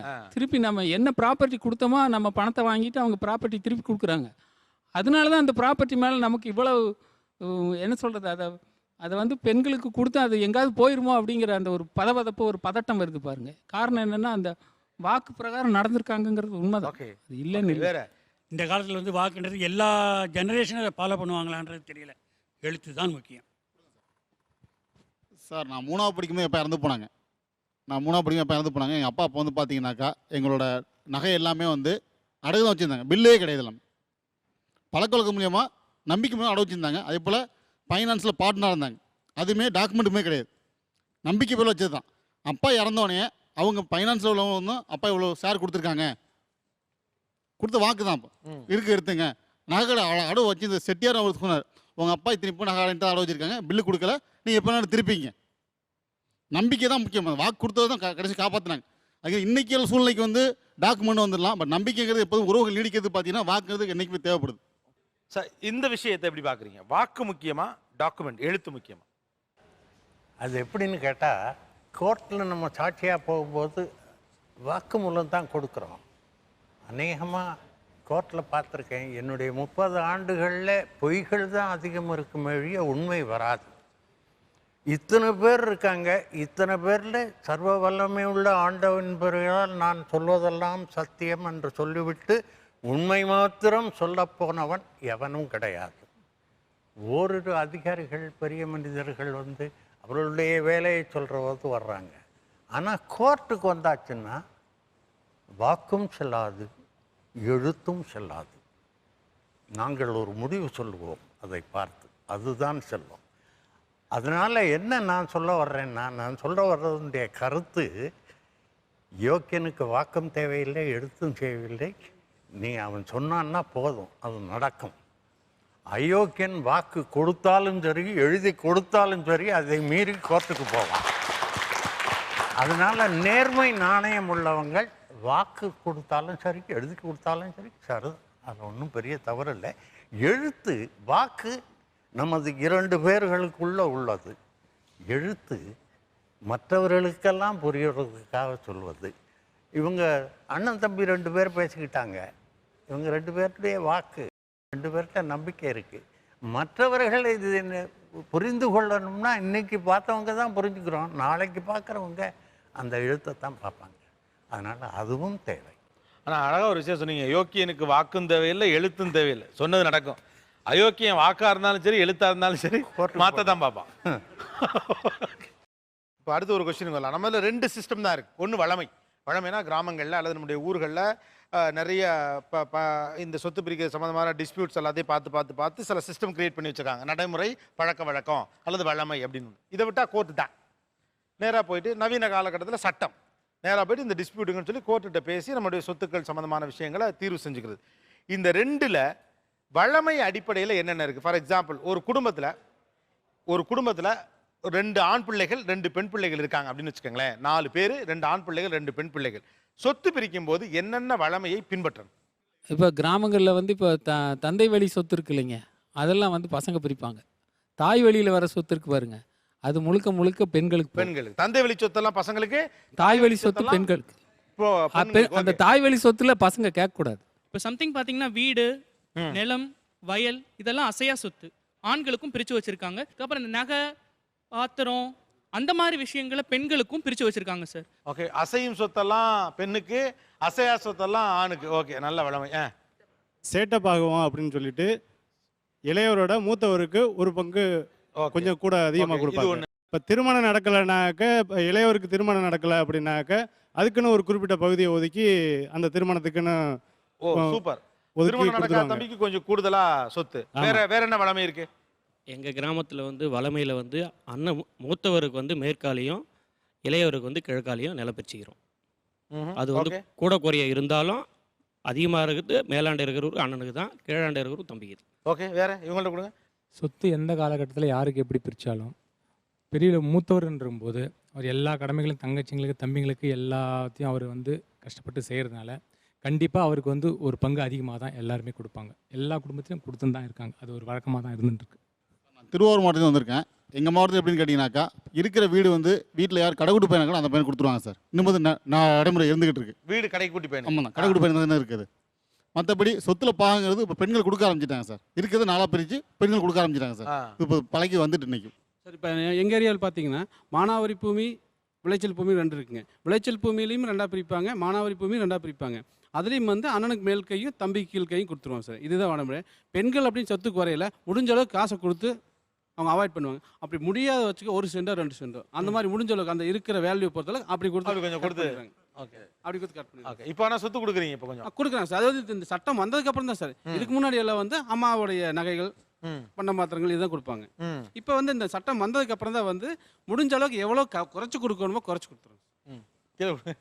இப்போ தாய் வீட்டுள்ள வந்து இந்த பண்டம் பாத்திரம் மட்டும் எத்தனை பெண்களாக இருந்தாலும் அத்தனை பங்கு வச்சு சீட்டு குலுக்கி போட்டு ஒரு பொது ஆள் வந்து பிரித்து வச்சுருவாங்க.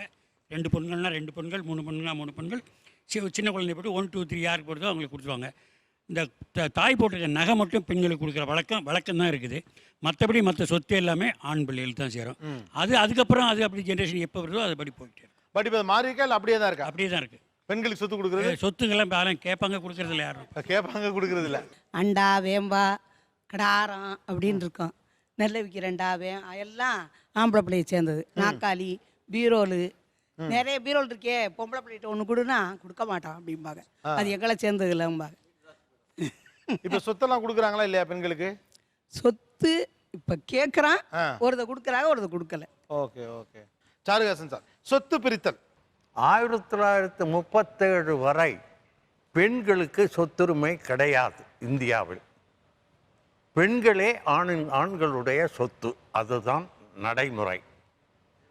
1937 women's right to property act என்ற ஒரு சட்டம் வந்தது.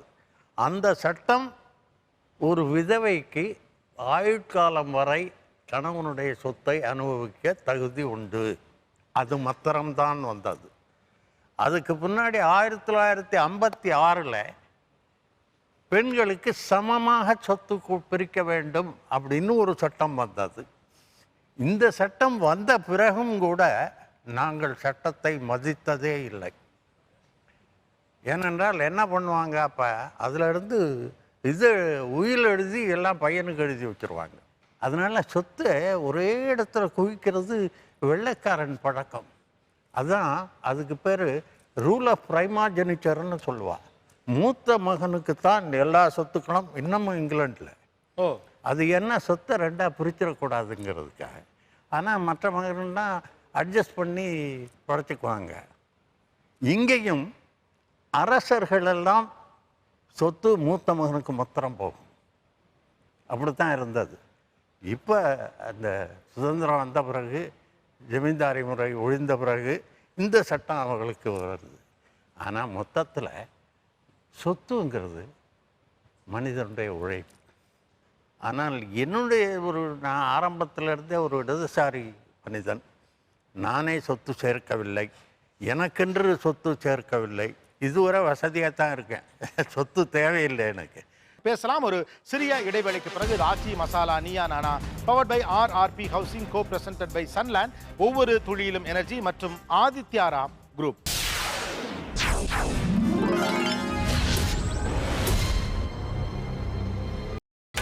நீங்கள் பார்த்துக் கொண்டிருப்பது உங்கள் விஜய்.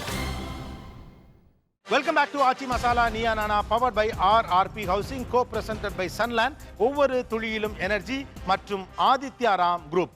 தீன், வழக்கறிஞர் தீன், வழமையின் பலம் என்ன? இந்த வழமை பெண்ணுக்கு எதிரானதாகவே பல நேரங்களில் இருக்கே, அதை எப்படி பார்க்குறீங்க? தென்னிந்தியாவில் பார்த்தீங்கன்னா, அதுவும் குறிப்பிட்ட முறையில் தமிழகத்தில் பார்த்தீங்கன்னா, கஸ்டமரி ரைட்ஸ் என்று சொல்லக்கூடிய வழமை மிக வளமாக இருந்தது. ஒரு சொத்து வந்து ரெண்டாக பிரிக்கப்பட வேண்டிய சிச்சுவேஷன் இருக்குது. அந்த நிலையில் அந்த சொத்தை ரெண்டாக பிரிச்சாகணும். அண்ணனும் தம்பியும் இருக்கிறாங்க, எப்படி பிரிச்சுக்கிறது? யாருக்கு என்ன கொடுக்கறது? எல்லா வீடுகளையும் கோடி போட்டு கட்டுவது என்பது வளமையான காலம். மூத்தவன் வந்து கோடி போடணும், கோடி போட்டு விட வேண்டும், அது வழியாக பின்னாடி போகணும். அப்போ ரெண்டு வீட்டையும் என்ன பண்ணலாம் அப்படின்னா, சின்னவனுக்கு பெரிய வீடு, கடைக்குட்டிக்கு கொஞ்சம் பெரிய வீடை கொடுத்துட்டு அவருக்கு முன்னாடி கொடுத்துட்டு பின்னாடி உள்ள வீட்டுக்கு அவர் போய்க்கணும். அல்லது அண்ணனுக்கு முன்னாடி கொடுத்தா அந்த கோடி வழியாக போய்க்கணும். இந்த கோடி போடுறது அப்படிங்கிறது பார்த்திங்கன்னா, இந்த ஒரு தலைமுறையில் கோடி போடுறது 3-4 தலைமுறையாக அது கோடியாகி பிறகு அது முடுக்காகி சந்தாகி அந்த சந்து வழியாக போகிற பல தெருக்கள் உருவாகி. ஆமாம், கிணறு பார்த்திங்கன்னா கிணறு வந்து ரெண்டாக வெட்டி உடைக்கிறது இல்லை. கிணறு வந்து கிராமங்களில் இத்தனை பங்கு எனக்கு காலையில் இறப்பட்டி போட்டு சாயந்தரம் வரைக்கும் ஒருத்தர் இறப்பட்டி அன்னம் போட்டுக்கணும். ராத்திரி இறப்பட்டி இருந்த காலத்தை நான் சொல்கிறேன். இப்போ மோட்டரா மாறி இருக்குது. காலையிலேருந்து 6 மணி வரைக்கும் இறப்பட்டி அவங்க போட்டுக்கணும், ராத்திரி தம்பி போட்டுக்கணும். அது மட்டும் இல்லை, இப்போ ஒருத்தர் வந்து இறந்து போயிட்டார், அவர் குழந்தைகள் இல்லை, அவருடைய சொத்து யாருக்கு போகணுங்கிறத கொல்லி முடிஞ்ச சொத்து அப்படின்னு சொல்லுவாங்க. இது சமூக வழக்கமாக இருந்தது. அவருக்கு கொல்லி வைக்கக்கூடியவருக்கு அவருடைய சொத்து போய் சேர்ந்தது. ஆக பார்த்திங்கன்னா, ஒருத்தர் அடுத்தவர் எப்படி உபயோகப்படுத்தி கொள்ளணும், அண்ணன் தம்பி எப்படி பிரித்து கொள்ளணும் என்பது குறித்து ஒரு ஒரு ஒரு அழகான வளமைகள் இருந்திருக்கு. ஆனால் இப்போது சட்டங்கள் வந்து கஸ்டமரி ரைட்டை வந்து ஏற்றுக்கொள்வதில்லை. ஏன்னா கஸ்டமரி ரைட்டு என்பது வந்து நட்பு திட்பு, அதாவது வந்து வடக்கு பக்கம் கூடுதல் விலைக்கு போகும், அல்ல ரோட்டை ஒட்டி இருக்கிறது கூடுதல் விலைக்கு போகும், ரோட்டுக்கு பின்னாடி இருக்கிறது குறைஞ்ச விலைக்கு போகும்போது ஒரு ஆளுக்கு கூடுதல் விலையும் ஒரு ஆளுக்கு குறைந்த விலையும் நிர்ணயம் பண்ண முடியாது என்கிற இது இருக்கிறதுனால சட்டத்தில் பார்க்குறதில்ல. ஆனால் மனம் சார்ந்த விஷயமாக, அண்ணன் தம்பி சார்ந்த உறவு விஷயமாக இருக்கிறதுனால இந்த வளமை இன்றைக்கும் பேணப்பட்டு தான் வருது. ஆனால் என்ன அதில் உள்ள ஒரே ஒரு இது போக்கு என்னென்னா, அசையும் சொத்து அசையா சொத்தில் பெண்களுக்கும் ஆண்களுக்குமான வேறுபாடு இருக்குது.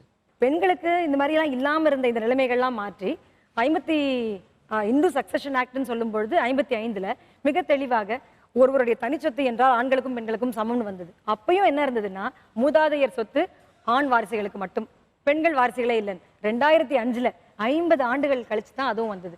அப்போ அதுக்கு முன்னாடியே பார்த்தீங்கன்னா ஏன் இதை வந்து ஆண்களே மாற்ற ஒத்துக்கொண்டார்கள் என்றால், மூத்தவனுக்கு அதிக சொத்து, கொல்லி போட்டவங்க பங்குன்னு சொன்னார் பாருங்க. யார் ஒருவர் அந்த குடும்பத்தின் தலைமகனாக இருக்கிறாரோ அவர்கிட்ட தான் எல்லாமே இருக்கும். நீங்க ஊருக்கும் ஜமீனுக்கும் மைனர் ஒருத்தர் இருப்பார். ஏன்னா அண்ணன் தான் எல்லாத்தையும் பார்த்துப்பார், எல்லாம் பொறுப்பா இருப்பார். கீழே இருக்கவங்களுக்கு பொறுப்புகள் தரப்படாது, சொத்துக்கள் எதுவும் கையில் இருக்காது, அவர் சுற்றி திரிவார். ஏன்னா அந்த வசதி இருக்கும். அப்படி இருக்கும் பொழுது அந்த அண்ணன்மார்களோ மற்றவர்களோ என்றைக்குமே தருவதற்கு மனமில்லாமல் போய்விடும் போது அப்படி நியாயமா இருக்க முடியாது. ஒரே தந்தையின் ஒரே தாயின் பிள்ளைகள். அதனால 55ல் சட்டம் என்ன சொல்லுச்சுன்னா, அந்த குடும்பத்தில் பிறக்கிற எல்லாருக்குமே சம உரிமை அப்படிங்கிறது. நம்ம என்ன பண்ண முடியாது, 30களில் இருந்த நியாயத்தையும் 55 நியாயத்தையும் 60-70 நியாயத்தையும் இப்பயும் நம்ம பேச முடியாது. இன்றைக்கு எல்லாம் பணம், இதில் இருக்கக்கூடிய விளைச்சல், அந்த விளைச்சல் வந்தால் எனக்கும் இவ்வளோதான் வயிறு, அண்ணனுக்கும் இவ்வளோதான் வயிறு. பல வீடுகளில், பல இந்தியா முழுக்க இருக்க வழக்குகளில் வீட்டுக்கு மூத்தவர் என்பவர் தன்னுடைய அதிகாரத்தை இழக்க விரும்பாமல் போடும் சண்டைகள். எனக்கு இது நியாயமா படலைன்னு சட்டம் வந்துருச்சு, ஆனாலும் வரலைங்கிறது தான். அந்த அம்மா அழகாக சொன்னாங்க, கேட்குறேன் கொடுத்தா வாங்கிப்பேன், உனக்கு பாசம் வேணுமா சொத்து வேணுமான்னு சொல்லுவாங்க. பொண்ணை பார்த்து. ஆணை பார்த்து அந்த கேள்வி யாரும் கேட்க முடியாது. உனக்கு பாசம் வேணுமா சொத்து வேணுமா, பாசத்துக்காக தங்கச்சியை சேர்த்துக்கோப்பா அப்படின்னு சொல்ல முடியாது. அப்போ பெண்களை பொறுத்த வரைக்கும் இருந்தாலும் சரி, இளையவர்களாக இருந்தாலும் மற்றவர்களாக இருந்தாலும், இந்த வீட்டுக்கு வந்த பின் விதவையான பெண்ணாக இருந்தாலும் சரி, ஒரு நியாயம் கிடைக்க வேண்டும் என்பதற்காகத்தான் எழுதப்பட்ட சட்டமாக மாற்றப்பட்டிருக்கிறது. அதுல ஒரு சமத்துவம் இருக்கிறது. இந்த மாற்றம் அவசியம். இப்போ இந்த வழமையை தாண்டி இன்னைக்கு இருக்கக்கூடிய இந்த நவீன சட்டங்கள் பெண்களுக்கு எவ்வளவு ஆதரவா இருக்கு சொத்து சம்பந்தப்பட்ட விஷயத்துல? இன்னும் சொல்ல போனா தமிழ்நாட்டில் 89ல் சட்டம் வந்தது, பெண்களுக்கும் சொத்துரிமை. தீன் சாரம் கூட சொன்னார். என்ன பண்ணிட்டாங்க, திருமணமாகாத பெண்கள் சொத்தில் பங்கு கேட்க உரிமை உண்டுன்னு ஒன்று போட்டாங்க. திருமணமாகாத பெண்கள் எந்த அப்பாவையும் பார்த்து எனக்கு சொத்து பிரிச்சு கொடுன்னு கேட்க முடியுமா? கேட்க முடியாது. திருமணமாகி போனப்புறம் உனக்கு கிடையாதுன்ட்டாங்க. 89 வரைக்கும் திருமணம் ஆகாத பெண்கள் வேணா கேட்கலாம், ஏற்கனவே ஆயிட்டு வெளியே போயிட்டவங்களாம் கேட்க முடியாதுன்னு. 2005ல் தான் முதல் முறை இந்து வாரிசுரிமை சட்டத்தில் ஒரு வீட்டில் ஒரு பெண் இருந்தால் 3 தலைமுறைக்கு, ஒரு அப்பா மகன் பேரன் கொள்ளு பேரன் அப்படின்னு சொன்னீங்கன்னா, அப்பா மகள் பேத்தி கொள்ளு பேத்தி அல்லது மகள் வழி வந்த பேரன் பேத்தி எல்லாருக்குமே சமம் அப்படின்னு கோபார்ட்னர் பங்காளின்னு சொல்லுவாங்க. நீங்க ஒரு பழமொழி கேட்டிருக்கீங்களா, 10 வயசுக்கு மேல பங்காளி, ஏன்னா சொத்துல அவன் பங்குதாரர். இப்போ 10 வயசுக்கு மேல பொம்பளை பிள்ளையும் பங்காளி. இனிமே நீங்க ஆம்பளைங்களை பார்த்தா மட்டும் பங்காளின்னு பேசிக்க முடியாது, பொம்பளை பிள்ளைங்க கூட என்னம்மா பங்காளி எப்படி இருக்கேன்னு கேட்டுக்கலாம். அந்த மாதிரி மாறிடுச்சு சட்டம். அப்போ 50 ஆண்டு காலத்துக்கு பிறகு 1955 அப்புறம் 2005 வரைக்கும் சட்டம் மூதாதையர் சொத்தில் பெண்களுக்கு பங்கில்லைன்னு தான் சொல்லுச்சு. இப்பதான் வந்திருக்கு. இன்றைக்கும் உச்சநீதிமன்றம் வரைக்கும் சண்டை போட்டு வாங்குற பெண்களால வாங்க முடியுது. 90% பெண்கள் என் பாசத்திற்காக நான் விட்டு கொடுக்குறேன், கேட்க வாய் வரல. இப்ப ஐயா சொன்னார் பாருங்க, என் தங்கைகள் கேட்க முடியாம நிக்கிறாங்க, ஒரு அப்பாவின் ஸ்தானத்துல என்ன பாக்குறாங்க. அப்ப அதை கொடுக்கறதுக்கு முடியாம ஏன் இருக்கும்னு சொன்னா, சொத்துக்களை யாரும் பல பேரும் பணமாக பார்ப்பதில்லை, அது அதிகாரம், அது ஒரு பவர். அந்த பவர் ரிலேஷன்ஷிப்பை சமமா பகிர்ந்துக்கிறதுல சிக்கல் இருக்கு. இந்தியா இன்னொரு 50 ஆண்டு காலம் போனா கொஞ்சம் மாற்றங்கள் வரும். ஆக்சுவலி இந்த ஷோ வந்து நிறைய வீடுகளில் வந்து எதிரொலிக்கும் அப்படின்னு நினைக்கிறேன் நான். 2 பேருக்கு பரிசு. ஆக்சுவலா எல்லாரும் நல்லா பேசியிருந்தாலும் கூட ஒருத்தர் ரொம்ப யதார்த்தமா 2 விஷயங்களை பதிவு பண்ணார். ஒன்று, ஒரு சொத்து பிரிப்பதில் இருக்கக்கூடிய மன வலி என்ன. 2வது முக்கியமான விஷயம், ஒரு சொத்தை சுமூகமா பிரிச்சுக்கணும்னா என்ன மாதிரியான ஃபார்மட் இஸ் பெட்டர் அப்படிங்கிறது சொன்னது. எல்லாத்துலேயும் ஒரு திருத்தமும் தெளிவும் இருந்தது. அந்த சென்னைக்காரருக்கு இந்த பரிசு. வாங்க சார். கிளாசிக் கிச்சன் வழங்கும் 21,000 ரூபாய் மதிப்புள்ள கிஃப்ட் வவுச்சர். வாழ்த்துக்கள். ஆக்சுவலாக சொத்து எல்லாரையும் சேர்த்து வைக்கும் அப்படின்னு நினச்சி சந்தோஷமாக இருக்கலாம் அப்படின்னு நினச்சி கஷ்டப்பட்டு சொத்து சேர்க்குறோம். ஆனால் அதே சொத்து ஒரு கட்டத்தில் எல்லாருமே பிரிக்குது. ஆனால் அப்படி சொத்தை பிரிக்கிறப்ப கூட உறவு பிரியாமல் இருக்கணும்னா நம்ம எவ்வளோ பெருந்தன்மையாக இருக்கணும், எவ்வளோ விட்டு கொடுத்தலோடு இருக்கணும், எவ்வளோ இணைப்போடு இருக்கணும், என்ன மாதிரியான மனநிலையோடு இருக்கணும் அப்படிங்கிறதுக்கு ஒரு ஒரு ஒரு எக்ஸாம்பிளாக இங்கே 2 பேரை பார்க்க முடிஞ்சுது. அந்த 2 பிரதர்ஸுக்கும் இதை நான் பரிசாக கொடுக்கணும் அப்படின்னு ஆசைப்படுறேன். காரணம், இப்படி இருந்துட்டா பெரும்பாலும் பிரச்சனைகள் வருவதற்கான வாய்ப்பு இல்லை. வாங்க வாத்தியார் பிரதர், வாங்க பிரைவேட் கன்சர்ன் பிரதர். திருச்சி மங்களன் மங்கள் வழங்கும் gift voucher. All the best, good luck. Thank you thank you. நிகழ்ச்சியில் கலந்து கொண்ட அனைவருக்கும் கோபிநாத்தின் நெஞ்சார்ந்த நன்றிகள். மீண்டும் இந்த சந்தர்ப்பத்தில் பேசலாம். இது ஆச்சி Masala Neeya Naana, powered by RRP housing, co presented by Sunland, ஒவ்வொரு துளியிலும் எனர்ஜி மற்றும் ஆதித்யா ராம் குரூப். நன்றி, வணக்கம்.